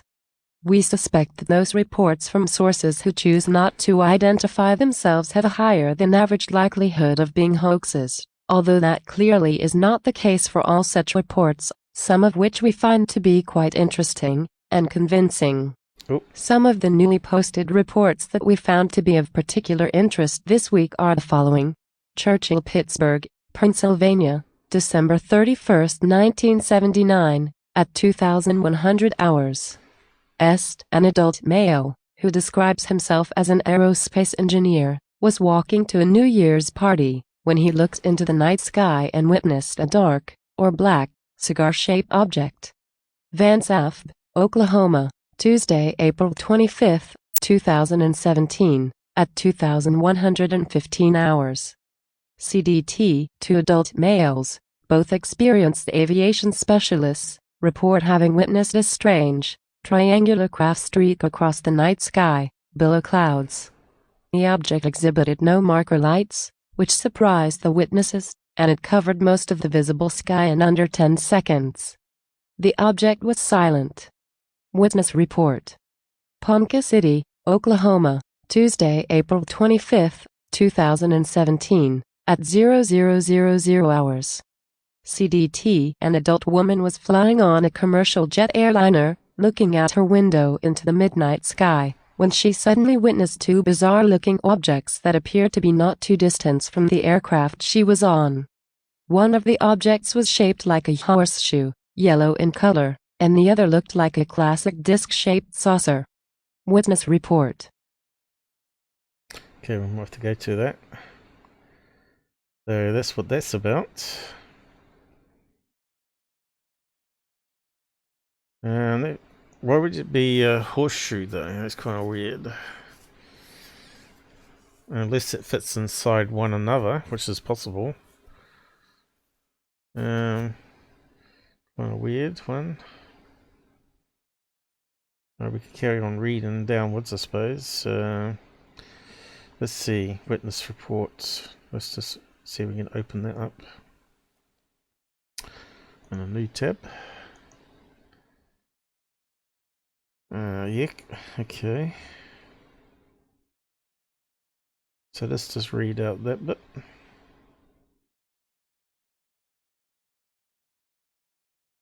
There's not much there. Where's the reader icon? It's not coming up, is it? I'm not seeing it.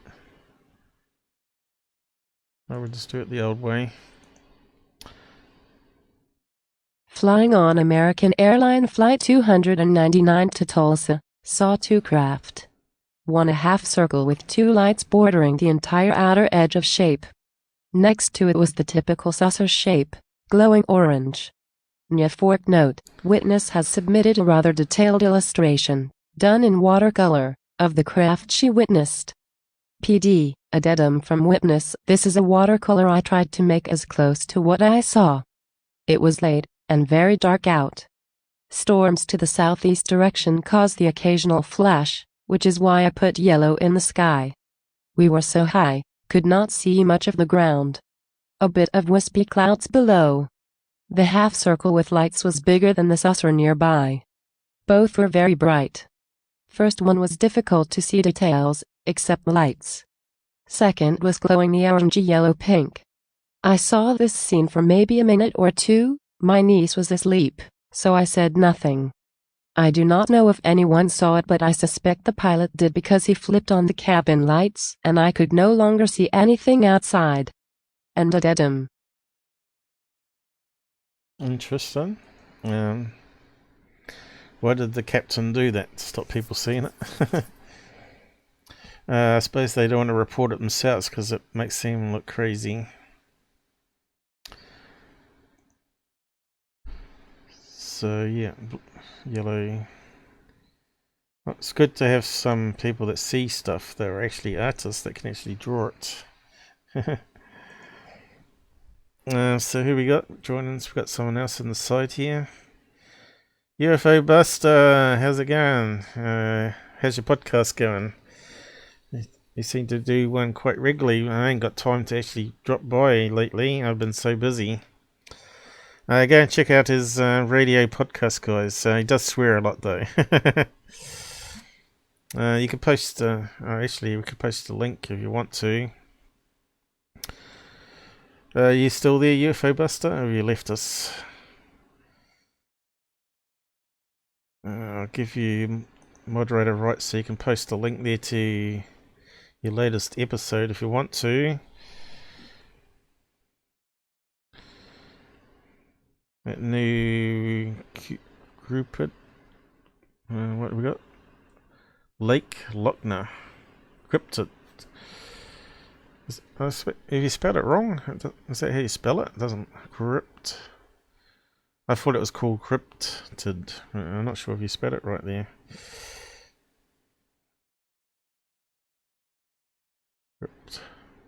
Cryptid. I suppose that's correct. Cryptoid. Going well. Yeah. No, but you got a report to it that people can listen to. Lake Lochner. We could do a quick search on it, I suppose. Cryptid. Was that spelled right? I'm not sure. Cryptoids. Cryptoids, I thought it was. Cryptoids, cryptids, cryptoids, I don't know. To encrypted animal whose existence is unsubstantiated. So we got Lake, what was it? Lochner or something.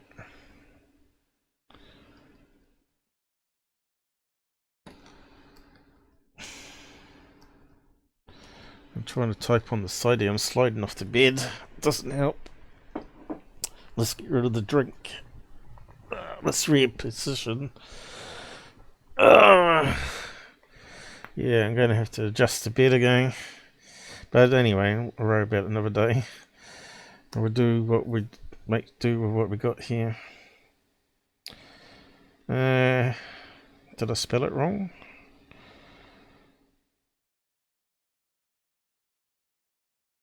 It's not popping up.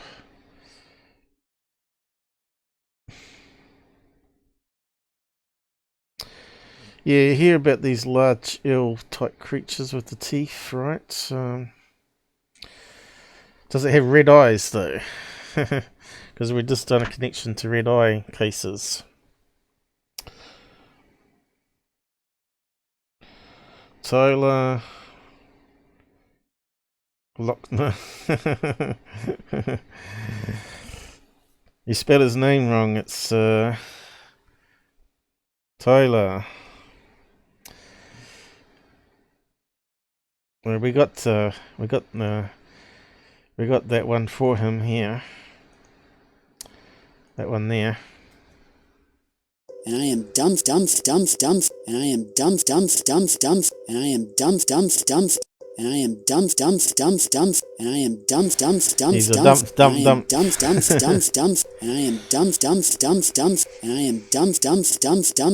Yes, my name is Ken, and I work as an astronomer and a scientist for a government agency. That is all that I can say at this time. He can never get away from his Ken, fakes. and I work as an astronomer and a scientist for a government agency. That is all that I can say at this time. My name is Dr. Eric Norton, and I have worked as an outside consultant for the NSA and NASA for going on 12 years now. We got that for it as well. My name is Dr. Eric Norton, and I have worked as an outside consultant for the NSA and NASA for going on 12 years now. The date is June 29th, 2008, 6:32 p.m. I'm creating this message Nonsense. to let... The date is June 29th, 2008, 6:32 p.m. I'm creating this message to let Yes, my name is Ken. Yes, my name is Ken. Yes, my name is Ken. Yes, my name is Ken. Yes, my name is Ken. Yes, my name is Ken. Yes, my name is Ken. Ken. Disinformation artist. He's Disinformation artist.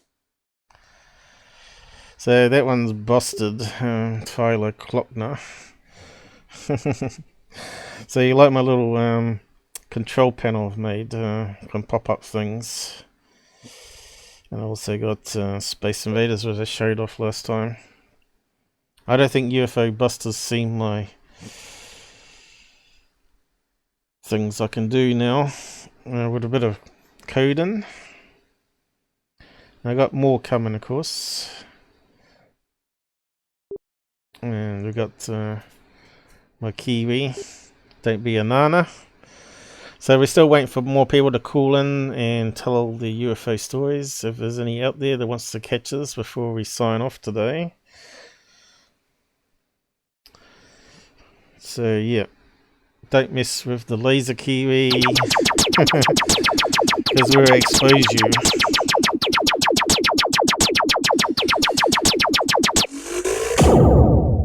Here we are, vaporized. Okay. So yeah, having lots of fun adding more stuff to my little panel here.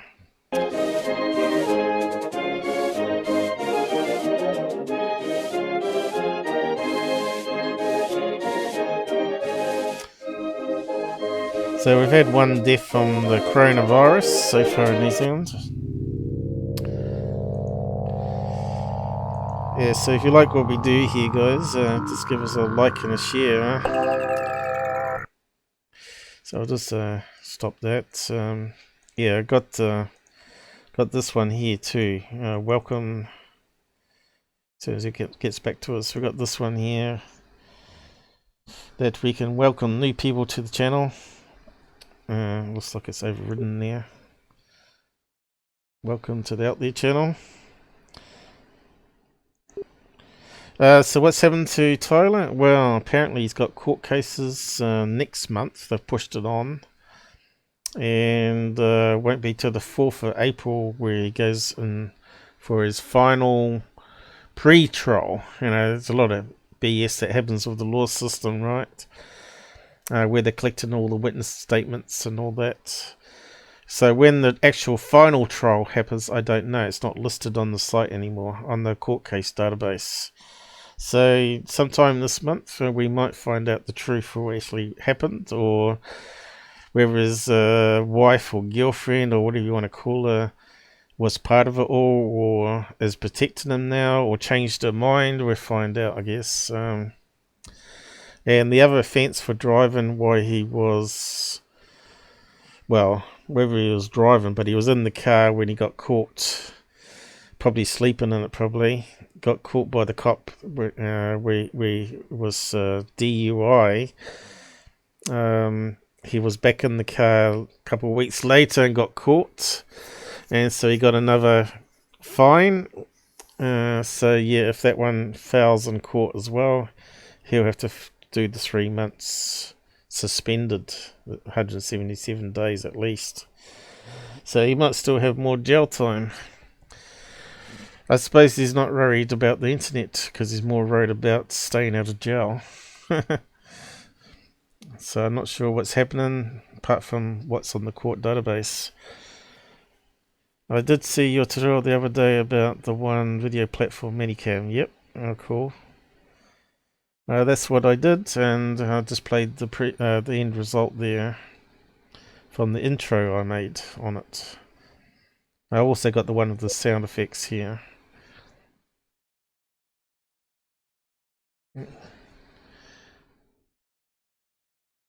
Oh, I forgot to untick it. If you don't untick it, it keeps repeating. 5 seconds. Bob, bob, bob, bob. And you might notice that drum effect from Captain Scarlet. So yeah.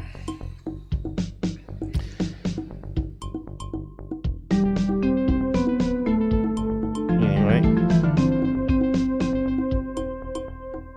Was it not? not responding. Looks like the computer's getting a bit laggy again. So yeah, I got more to add to that in time. I better put OpenLines back up on the screen. So yeah, call in that number. You can come and talk. You want to talk, UFO Buster? As long as you don't swear.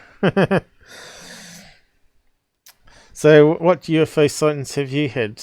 Have you had any, or are you just interested in the topic or exposing the frauds out there? You want to come on and just have a quick chat? 5 minutes, 10 minutes. You can talk about this cryptic story if you want. It's running at the top here. You can also connect via Windows Chrome. Are you on Windows? Where's the link there, Susan? Have you got the link handy? If UFO Buster wants to connect in. Connect by Chrome tab on your browser. Or you can download the app for your phone, tablet. Or you can just use your normal phone in if you're in America. So there's the number there. So yeah, we're just looking at the cases on National UFO Reporting Center here. While we're waiting for people to call in. But I guess we're getting near the end of the time, aren't we? Oh no, we're only 2 hours, so it feels like a longer time actually. It must be getting near midnight now, is it?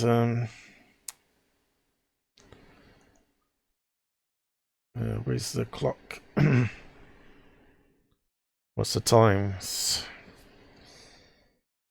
Oh no, it's still fairly young. Texas, 11 p.m. New York, it's nearing up midnight there. California, early in the night still. So that sort of covers the whole country. My voice is going. Hope it's not Corona.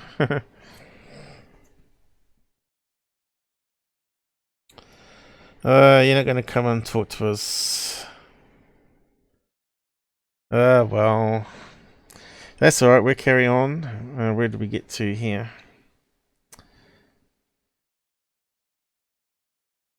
See where it reads from.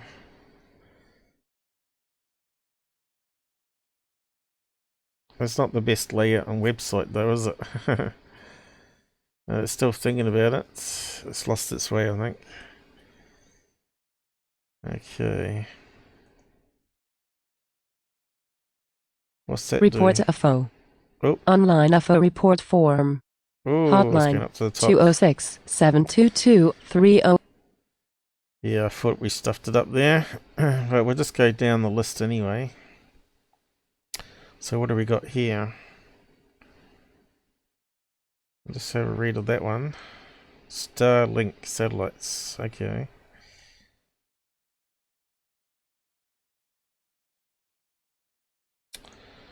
Come on.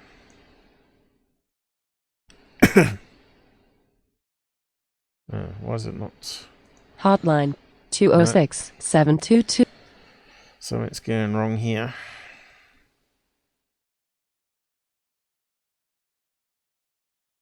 Try that way. Okay, we might have it this time. Even just a casual survey of the newly posted reports will alert a visitor to the many reports of a dramatic display of satellites that have been reported to NUFORC from around the world. The SpaceX Corporation launched a capsule from Cape Canaveral on the morning of Monday, November 11, 2019, which contained at least 60 much smaller micro-satellites intended to be released from the capsule and then positioned in their respective orbits around Earth. Dramatic and peculiar in appearance though the cluster of satellites is, and despite what many people initially suspected, the objects are of terrestrial origin.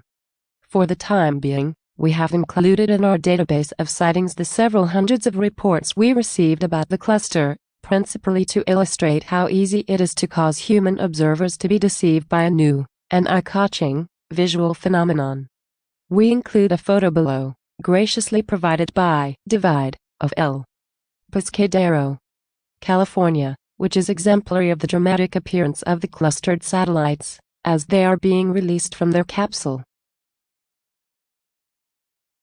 Okay, I'll see if I can enhance that picture.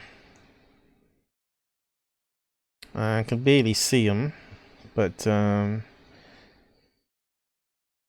not sure if I can see any over New Zealand at night time when I walk the dog. I haven't seen. Maybe it's in America at the moment.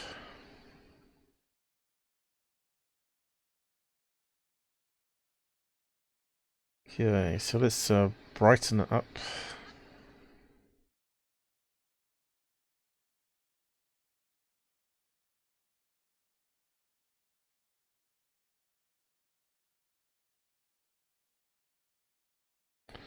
Not very good. Let's try color swap.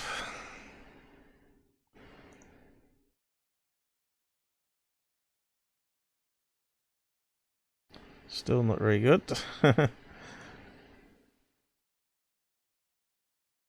So it looks like it was one of these ones we have to zoom right in. Better see it. What's all that above there though? What's that? Curtains? And they've taken it through a window, have they? Looks like some net curtains or some bottom of a drapes or something. Yeah, looks some sort of vertical blind system that's pulled up there. So we've got power line running across. Power line. And we're seeing these little straight line dots. They're not too bad, I suppose, but you can see they're as big as starlights. Or maybe slightly smaller than stars, actually.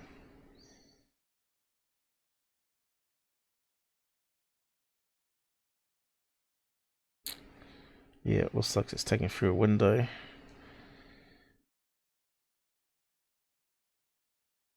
But yeah, now you know what to look for. So yeah, the color thing did help there. So we can keep that down. Well, happy birthday, UFO Buster, anyway. Thanks for dropping by. Did I lose the signal? I'm not sure what you mean, signal. Hope not. Is it still working? Yeah, it looks like it is. It says it's got excellent connection here. How's the audio sounding still? Does it sound okay? I suppose you would have told me if it wasn't. But in the past people didn't. We had Earl Grey on once and it was all crackly and it was a really good live show we did too. But it wasn't too bad in the end. You could listen through the crackle.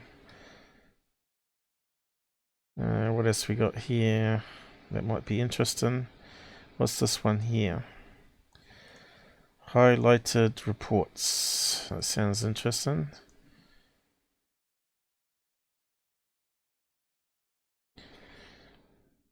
Gallipolis, Ohio, Saturday, September 21st, 2019, at 11:13 p.m. Eastern. A husband, former law enforcement, and wife, scientist, while sitting outside their recreational vehicle at a public campsite, witness a very bright light approach their campsite from the south in an erratic manner, appearing to slow or stop on several occasions as it drew near. It got within 50 yards, they estimate, of their campsite, at which time, out of a sense of alarm, the husband reached for his .45 caliber sidearm. Oh dear.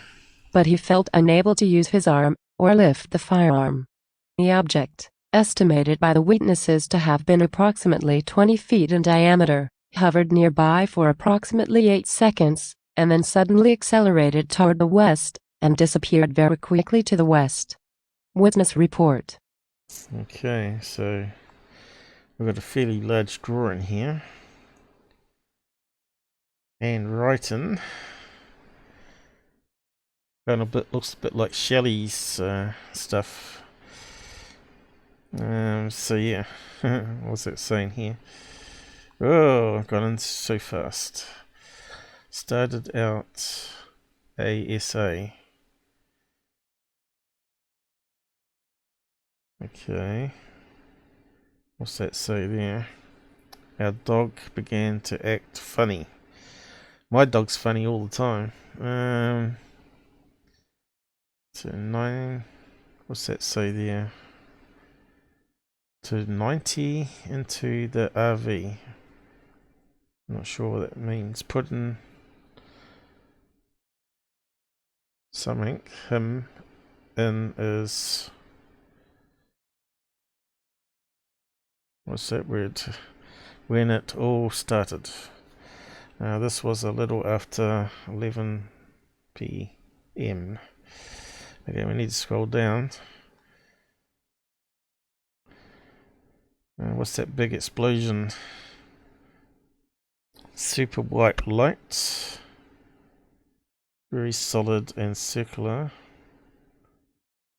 Suddenly after stuffing it, shot off to the west. I'm not sure what stuffing. Stolfen? What's that word? Looks like stuffing. Stopping. Ah, stopping. Suddenly after stopping, it shot off to the west. Okay.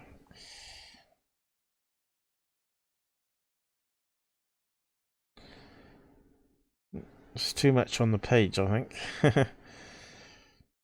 Okay, so it's just a bright light. That one.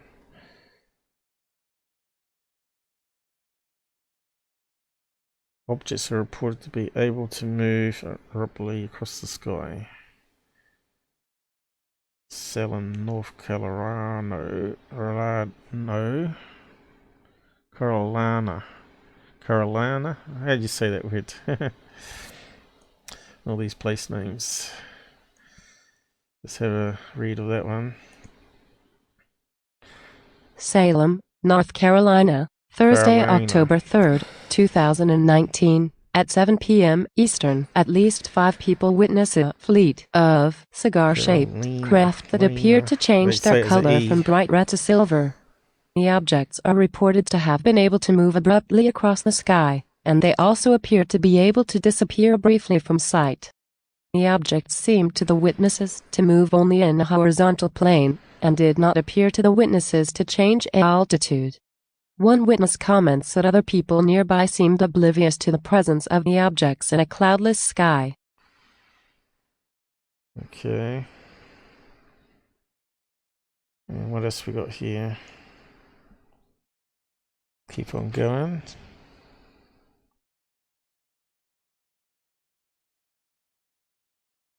Certainly lots of words on here.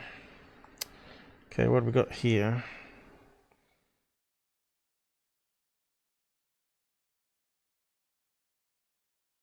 Okay, feature reports, so it might be a good one.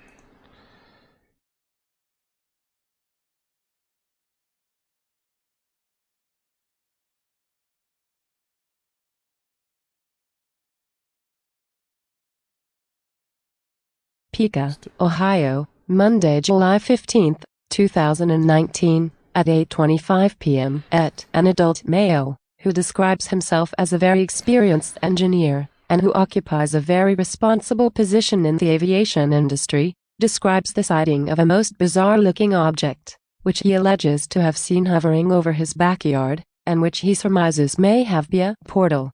Almost as quickly as the witness first became aware of the presence of the object, it zipped out of his sight. His impression is that the object caused light distortion along its trailing edge, as it suddenly accelerated and streaked off. The witness was emotionally shocked by the event, and has thought about it for the past 2 months. NUFORC note: we spoke via telephone with the witness, and we found him to be exceptionally eloquent and serious-minded. That fact, combined with his technical background as an experienced engineer, strongly suggests that he probably is an exceptionally skilled and reliable eyewitness. PD. Sounds interesting. Let's just carry on, see what works.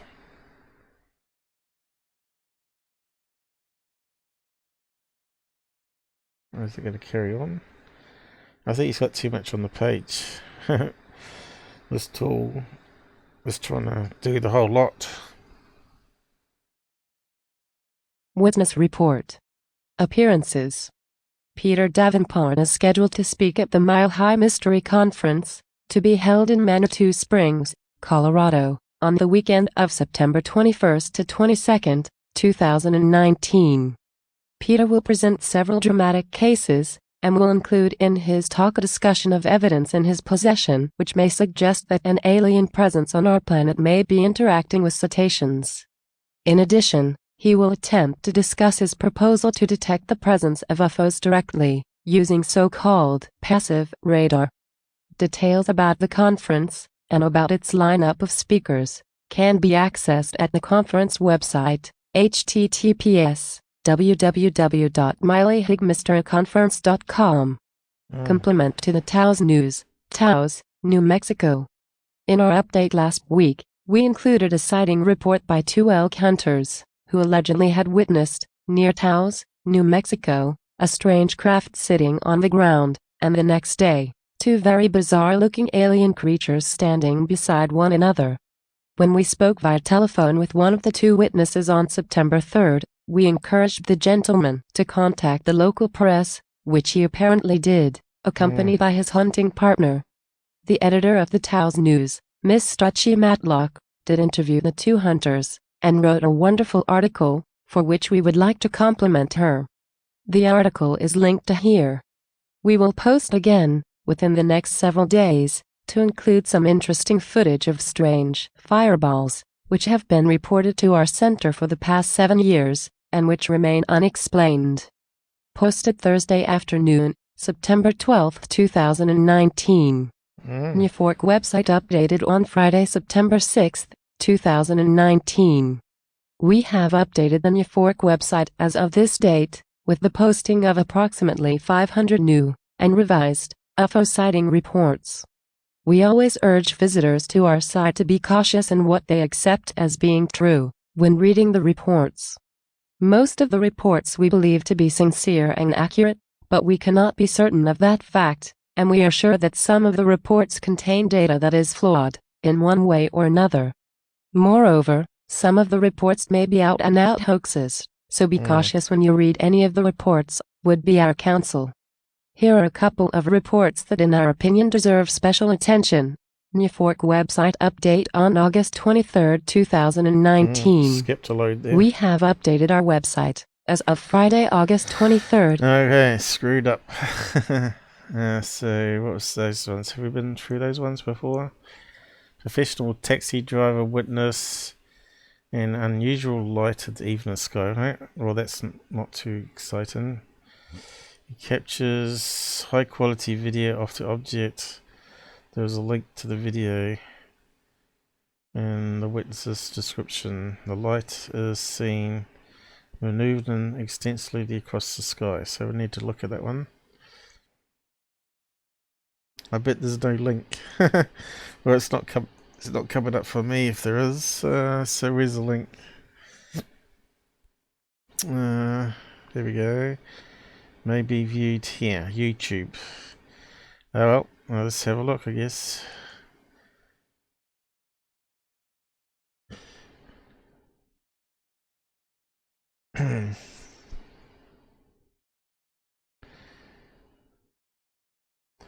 One minute.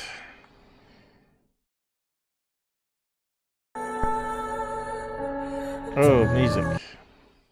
Copyright. Okay, it's filmed in the wrong way. So, white object could be a drone.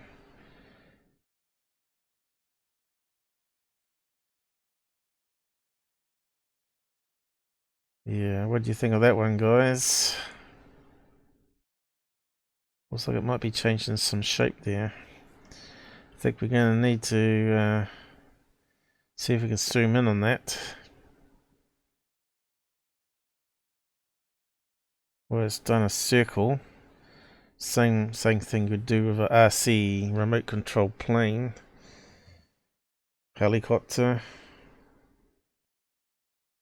It's not doing anything abnormal, really. If it was a UFO, you'd expect it to shoot upwards or move a lot quicker than that.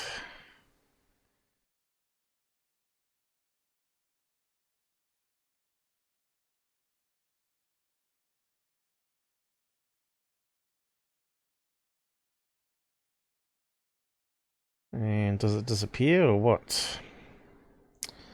Or do they simply stop filming it?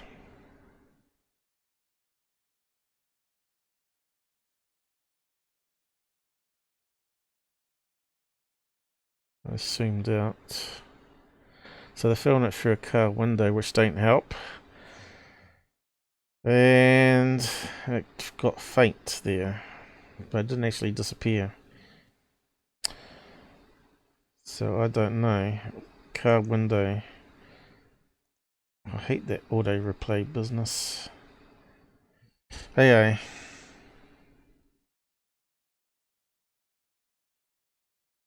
So we know he's filming it through a window, which doesn't help. So we can see there's some stuff on the window at the bottom there. As he's moving the phone around. See, some dirt on the window.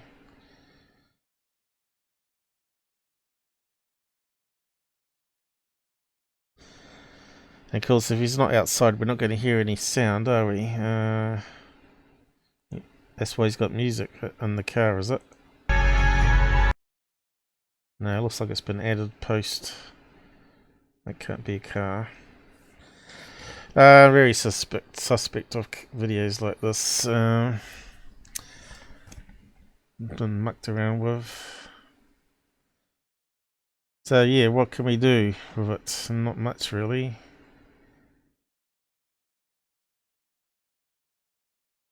It's near a... looks like a power line going across there. Let's take an image.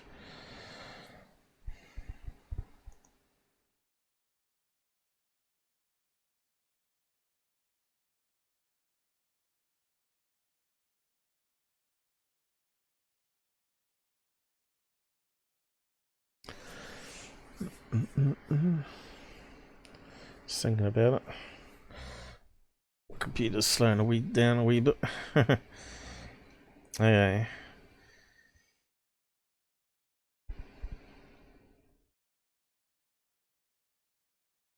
I know I was going to look at some MUFON stuff, but we did earlier with that green mole case. Now it looks like a power line going there. Would you say I was correct? It kind of looks like a power line, not dirt on the window. But like 4 pixels to work with. Yeah, we're not going to be able to identify, are we?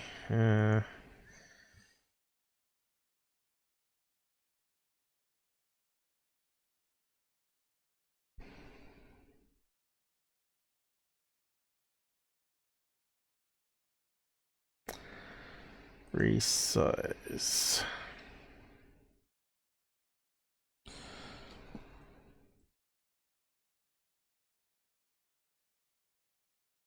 Okay.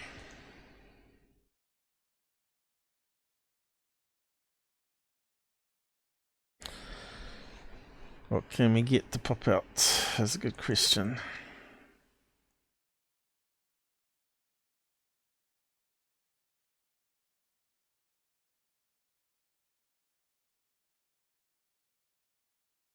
I can't see the power line there. It's there, isn't it?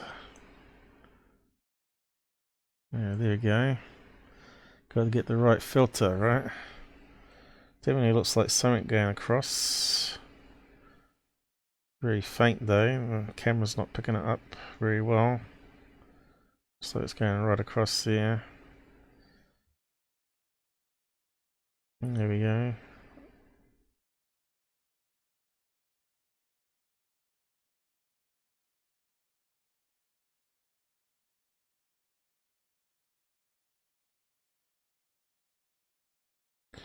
Definitely something going across. But yeah, the object. Well, who knows? Not enough pixels really, is it? That's kind of unusual shape there. Does it look like a plane? If I zoom in more perhaps, let's just cancel that.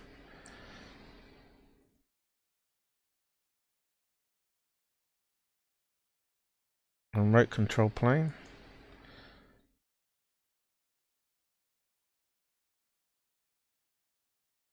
Oh, I was meant to post a new image.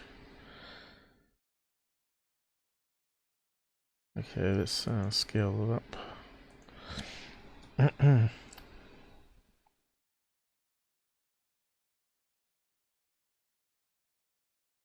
Yeah, come on, Paul. My eyesight's crap again, I'm afraid. Okay, it sort of has a wing shape happening to it there, doesn't it?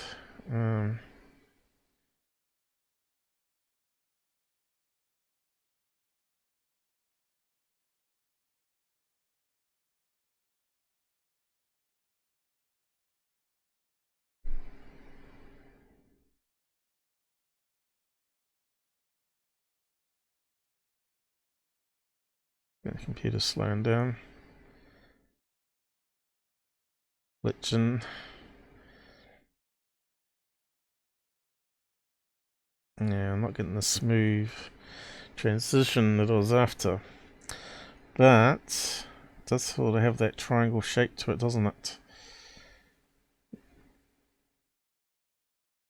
Is it one of those RC kites, maybe?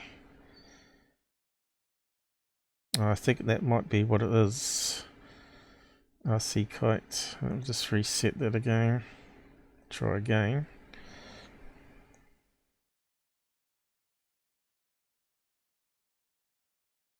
Come on.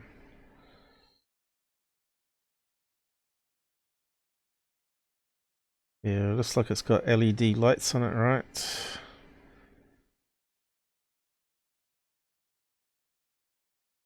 It's one of those RC kites. I'll draw around it. Oh, what happened?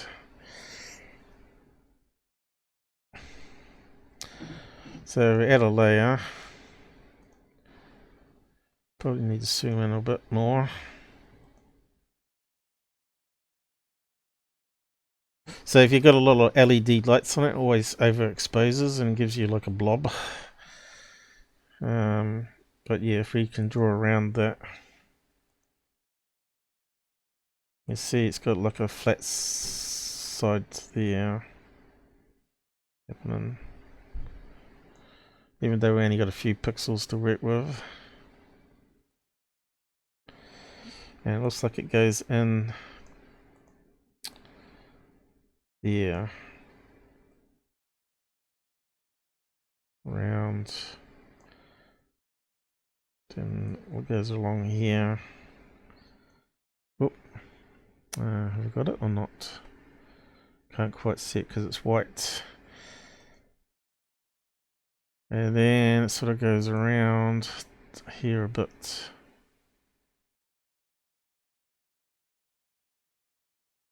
Then straight up. Now these other blobs, I think this light reflecting off the window, maybe, of the car. So now if we move that around, we got a rough shape. You can see it kind of looks like a kite shape to it there.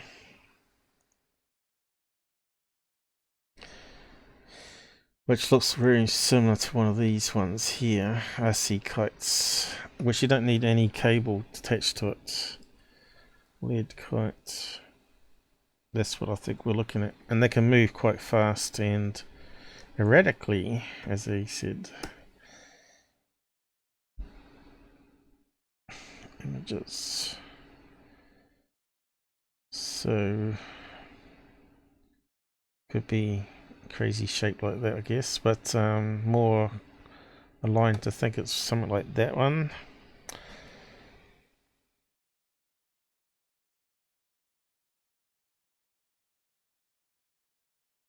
One looks like a stingray.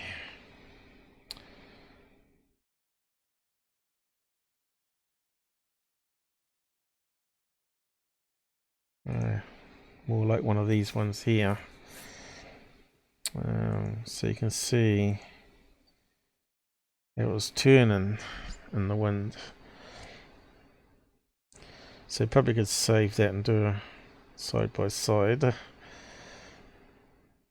Just grab one of them.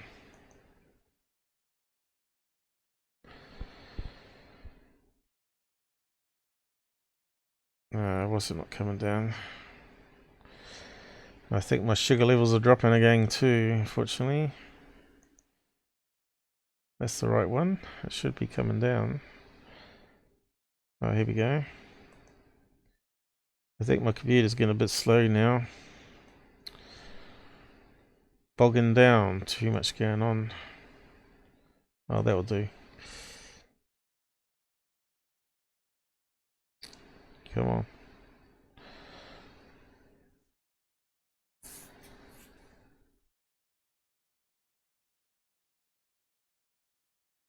Thanks for clicking the likes, by the way, guys. It helps. Well, it used to help. Not sure it does anymore with Google. But it tells people that 5 of you liked the episode, at least. Yeah, so we want to drag that on. Probably have to open it up. You normally just drag it on. Just do it this way instead. Select all. Copy. And then you can paste it as a layer. And rotate it and all that sort of business. Oh, didn't really want to do that, but we have to scale it up sometime.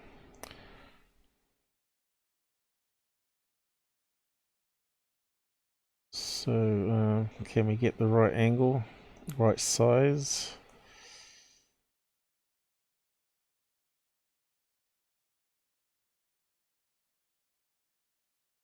Probably too big now. It looks like I clipped it a wee bit. But you get the idea, I think. Probably have to delete some of the outside garbage.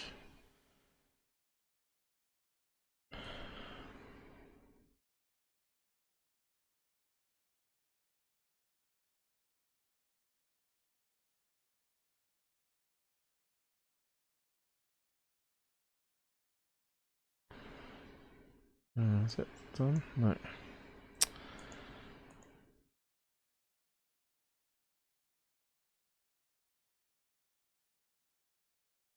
Why is it not working?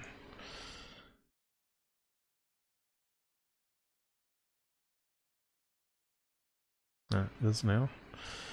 Okay. No, it doesn't look right. What's happened there?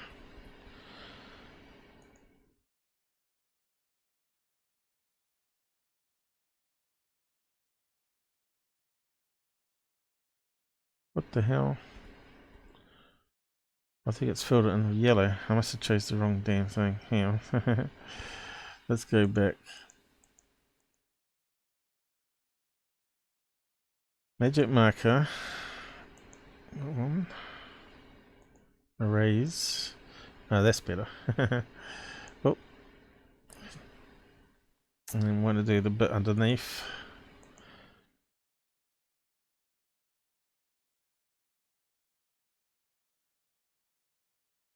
Oh, that'll do. Now you can move it around. Oh. Undo that.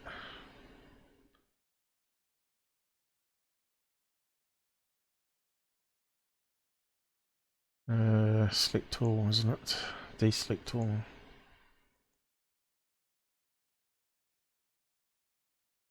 That's in a layer. We should be able to move it around. That's close. Yeah. You won't be able to see all of it. So you get this one. You can see it's got lots of LED lights on it. You can make it transparent to overlay it.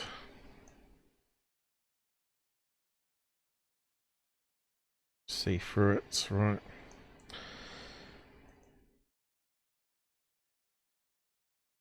So, sort of fits, probably ain't got the right size, right distortion. Where's the grab handles gone? Now this is what I find the problem when you do this sometimes. It sort of expands it for some reason. Zoom out. The software is not perfect. Has that made it full screen there or something? Yeah. Yeah, but I won't muck around too much of it. But you can see here, it's definitely the triangle shape. Sort of nails it. Better close that down. Oh, what's happened? Close the wrong one again. Damn thing. How are we going for time anyway? I better wrap up soon. We'll just keep looking though. About 20 minutes. I closed down our page accidentally. So yeah, that one I don't think is a UFO alien. And of course, when you fly those around, they are sea ones. We've looked at that before.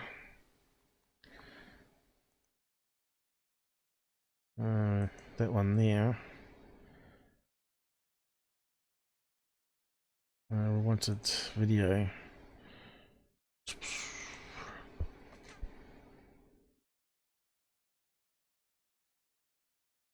Let's have a look at that one. Advertising it probably. Can see that the net's slowing down a bit here.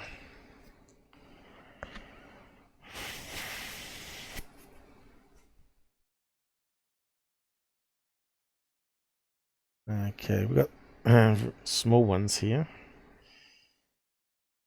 But they can be up to 4 humans big, some of these things. All they got is a little propeller on the front. Some of them don't need towels, as we found out. It could be just a triangle without the towels. Here's one that's got a fairly big one.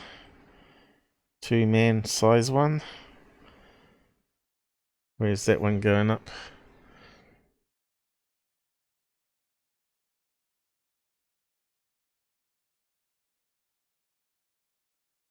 Now they're quite bright, as you can see.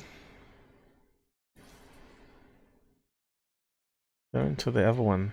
Are they still trying to get it up?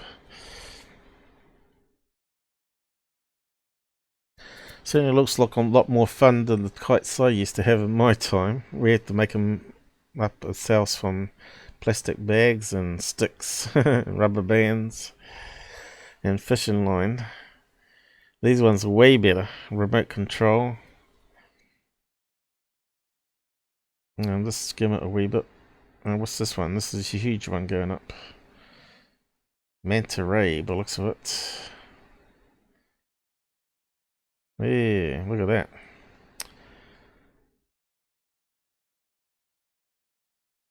That's a fairly big one. One of them's got one up here. Looks like we've got problems, Houston. The internet is slowing down.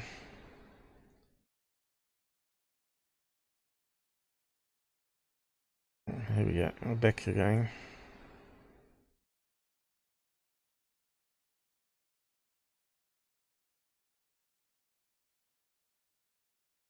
Hey, he's gonna crash.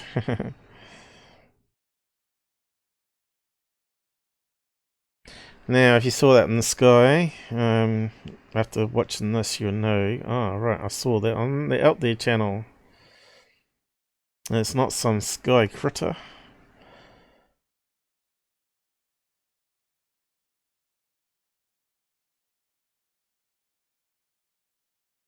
But that's probably what we're looking at on that particular video before. So yeah, I'll post a link to it so anyone can watch it properly. RC kites. And of course you've got RC blimps and RC balloons with LEDs that you can turn on, off and on remotely. RC kites, LED.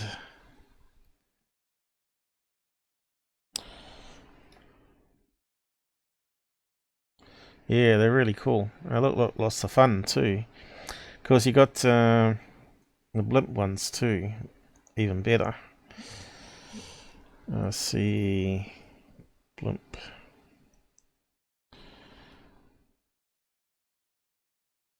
A couple $100, you see. And you got the flying shark, which is really cool too. Fly it around your house. Inflatable helium balloon, which we've looked at lots of times now. It's not too expensive, 13 pounds. And you got fish.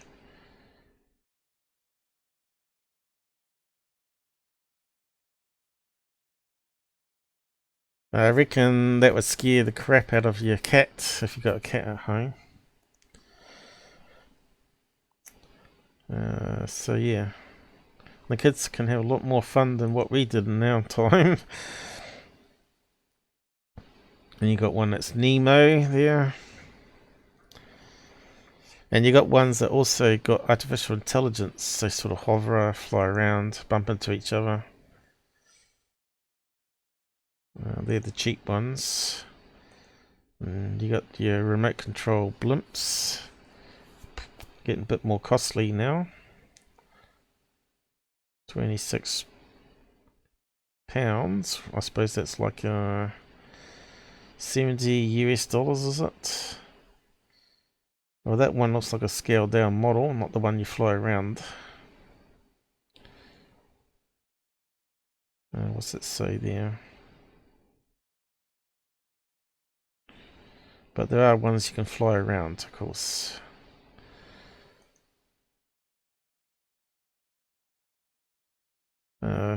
Looks like we're running out of time here though. Is that the remote control one here? Let's have a quick look.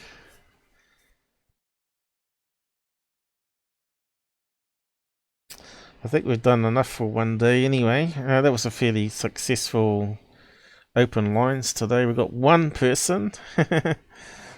One person flying. What's that down the bottom here? Looks like it's too big.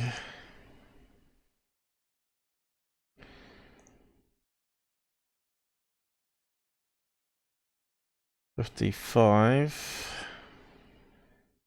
Is it remote control or what? I don't know. But I know you can get them.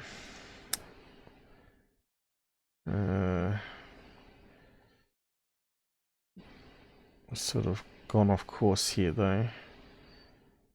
Pause that one. Should have come up. Remote control balloon plane.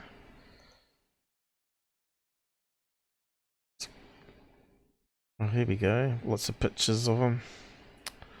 Water dropping RC plane. That's pretty cool.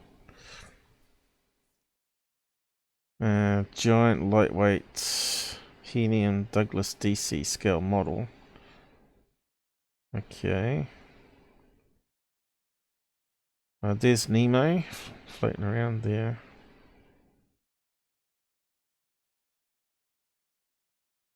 Blimp. Advertising blimp.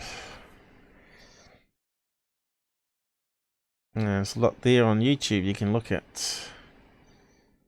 Flying bird type thing. Look at that crazy thing. Pretty cool. Let's click on that one and have a quick look.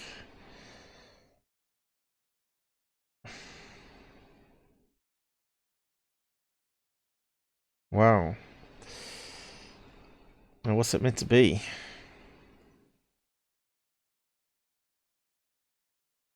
Now if you saw that flying around the sky, you'd have you wondering a bit, wouldn't it? So that one's got artificial intelligence, I think. There's a little sensor on the front so it doesn't bump into things. Keeps the same altitude. Flies around in circles based on the owner's smartphone, probably. You can see here we've got some problems with the internet. We're overloaded because of the lockdown. So yeah, I suppose we can post a link to that one if it'll work. And you can go and watch it full screen. But I'm going to have to wrap up here, guys. Thanks, Susan, for promoting this there. Some helium type balloon creature. Hopefully it was fun for everybody today. Me blundering along here. Helium bird. Unfortunately my eyesight's gone now because my sugar levels has suddenly dropped for some reason. So it means I'm going to have to wrap up now.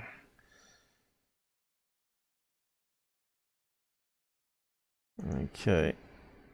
Well, there was a few more things I was going to look at. I was going to look at some of these UFO stalker stuff. Again, we didn't get to it. We got sidetracked. There was a couple of interesting snapshots here I saw the other day that needed looking at. Maybe I can do one midweek. We'll see how we go with time. We've got this one, these ones popping up here. Whatever that is, I don't know. Got that one there. That one there. Kind of looks like a bird. UFO. And National Reporting Centre was talking about some website promoting people to call in hoax stuff to MUFON and stuff. Was mentioned here too.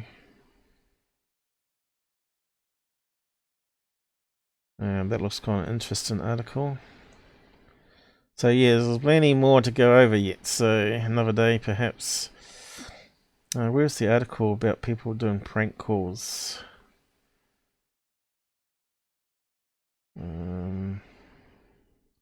What's that one there?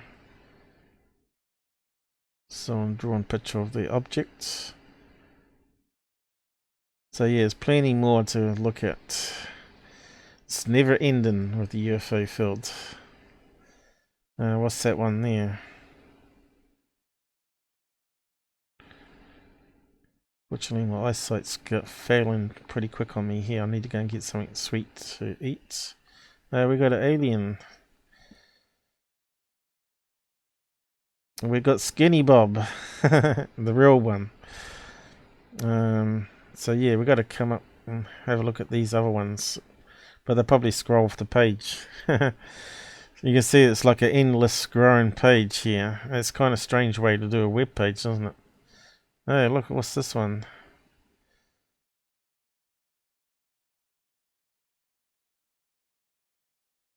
Inside the car.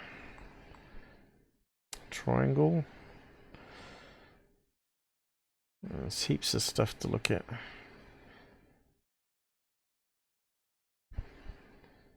Delta Craft, is it? Oh, right, so he's talking about the prank calls. I just wanted to have a quick look at this one here. Calling scary numbers. Someone calls me back and knows my name. For some reason, we thought it would be funny to call smartphone numbers 666. So he's talking about his phone number starting with 666, is it? Prank calls to our hotline. So that can't be very fun for him.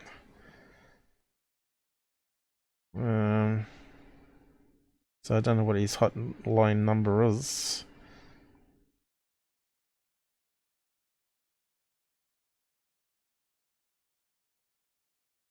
I might just have a read that out if it works. So they investigated and found it was linked to this YouTube channel. And then I'll wrap up.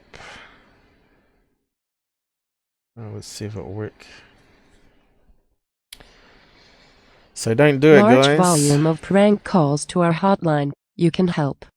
Moreover, what we find equally noteworthy was the fact that all of the prank calls are virtually the same, as if the children were being coached on how to conduct themselves during their respective calls to the hotline. When they call, for example, the young callers often say nothing, simply hanging on the telephone, while remaining totally mute. In the rare occasions when they actually speak during their call, they usually use a pseudonym or babble some mishmash of unintelligible nonsense. In addition, they are generally evasive, and when queried as to where they had learned of our website, they studiously avoid responding, again, remaining mute. The calls are almost cookie-cutter-like, which we find to be both noteworthy and unsettling. After some investigation, we have discovered that the problem appears to be the result of a video posted to YouTube, inviting its many young followers to harass our center with prank calls. Many of our friends have expressed their displeasure with the offending posted video by voting to have it removed from YouTube's website. We invite anyone who would like to assist us in this effort to cast their vote for removal of the offending website by casting their vote via the process created by YouTube's site for just such a circumstance, and which we outline below. The video is here.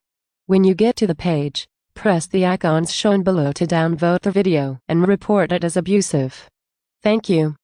Radio appearance: Peter Davenport, NUFORC Director. So let's see if it's still up and probably can help them out. These little teeny kids that follow Tyler type channels. Hey, look at that. They got it removed. Oh no, they've set it to private. So they haven't actually removed it. So maybe that's going to reduce it though. So maybe Google tried to do something, they set it to private. So yeah, okay.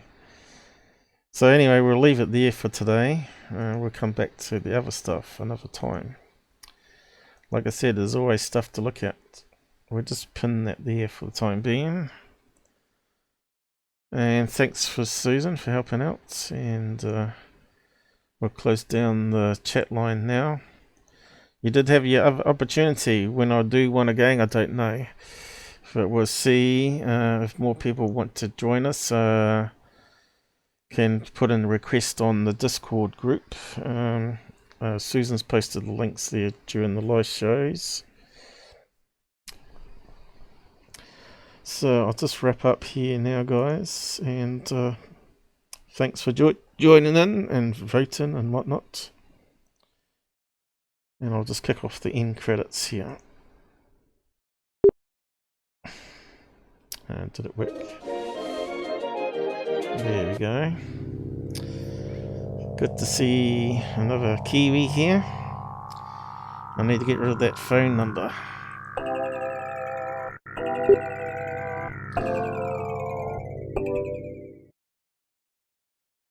There we go.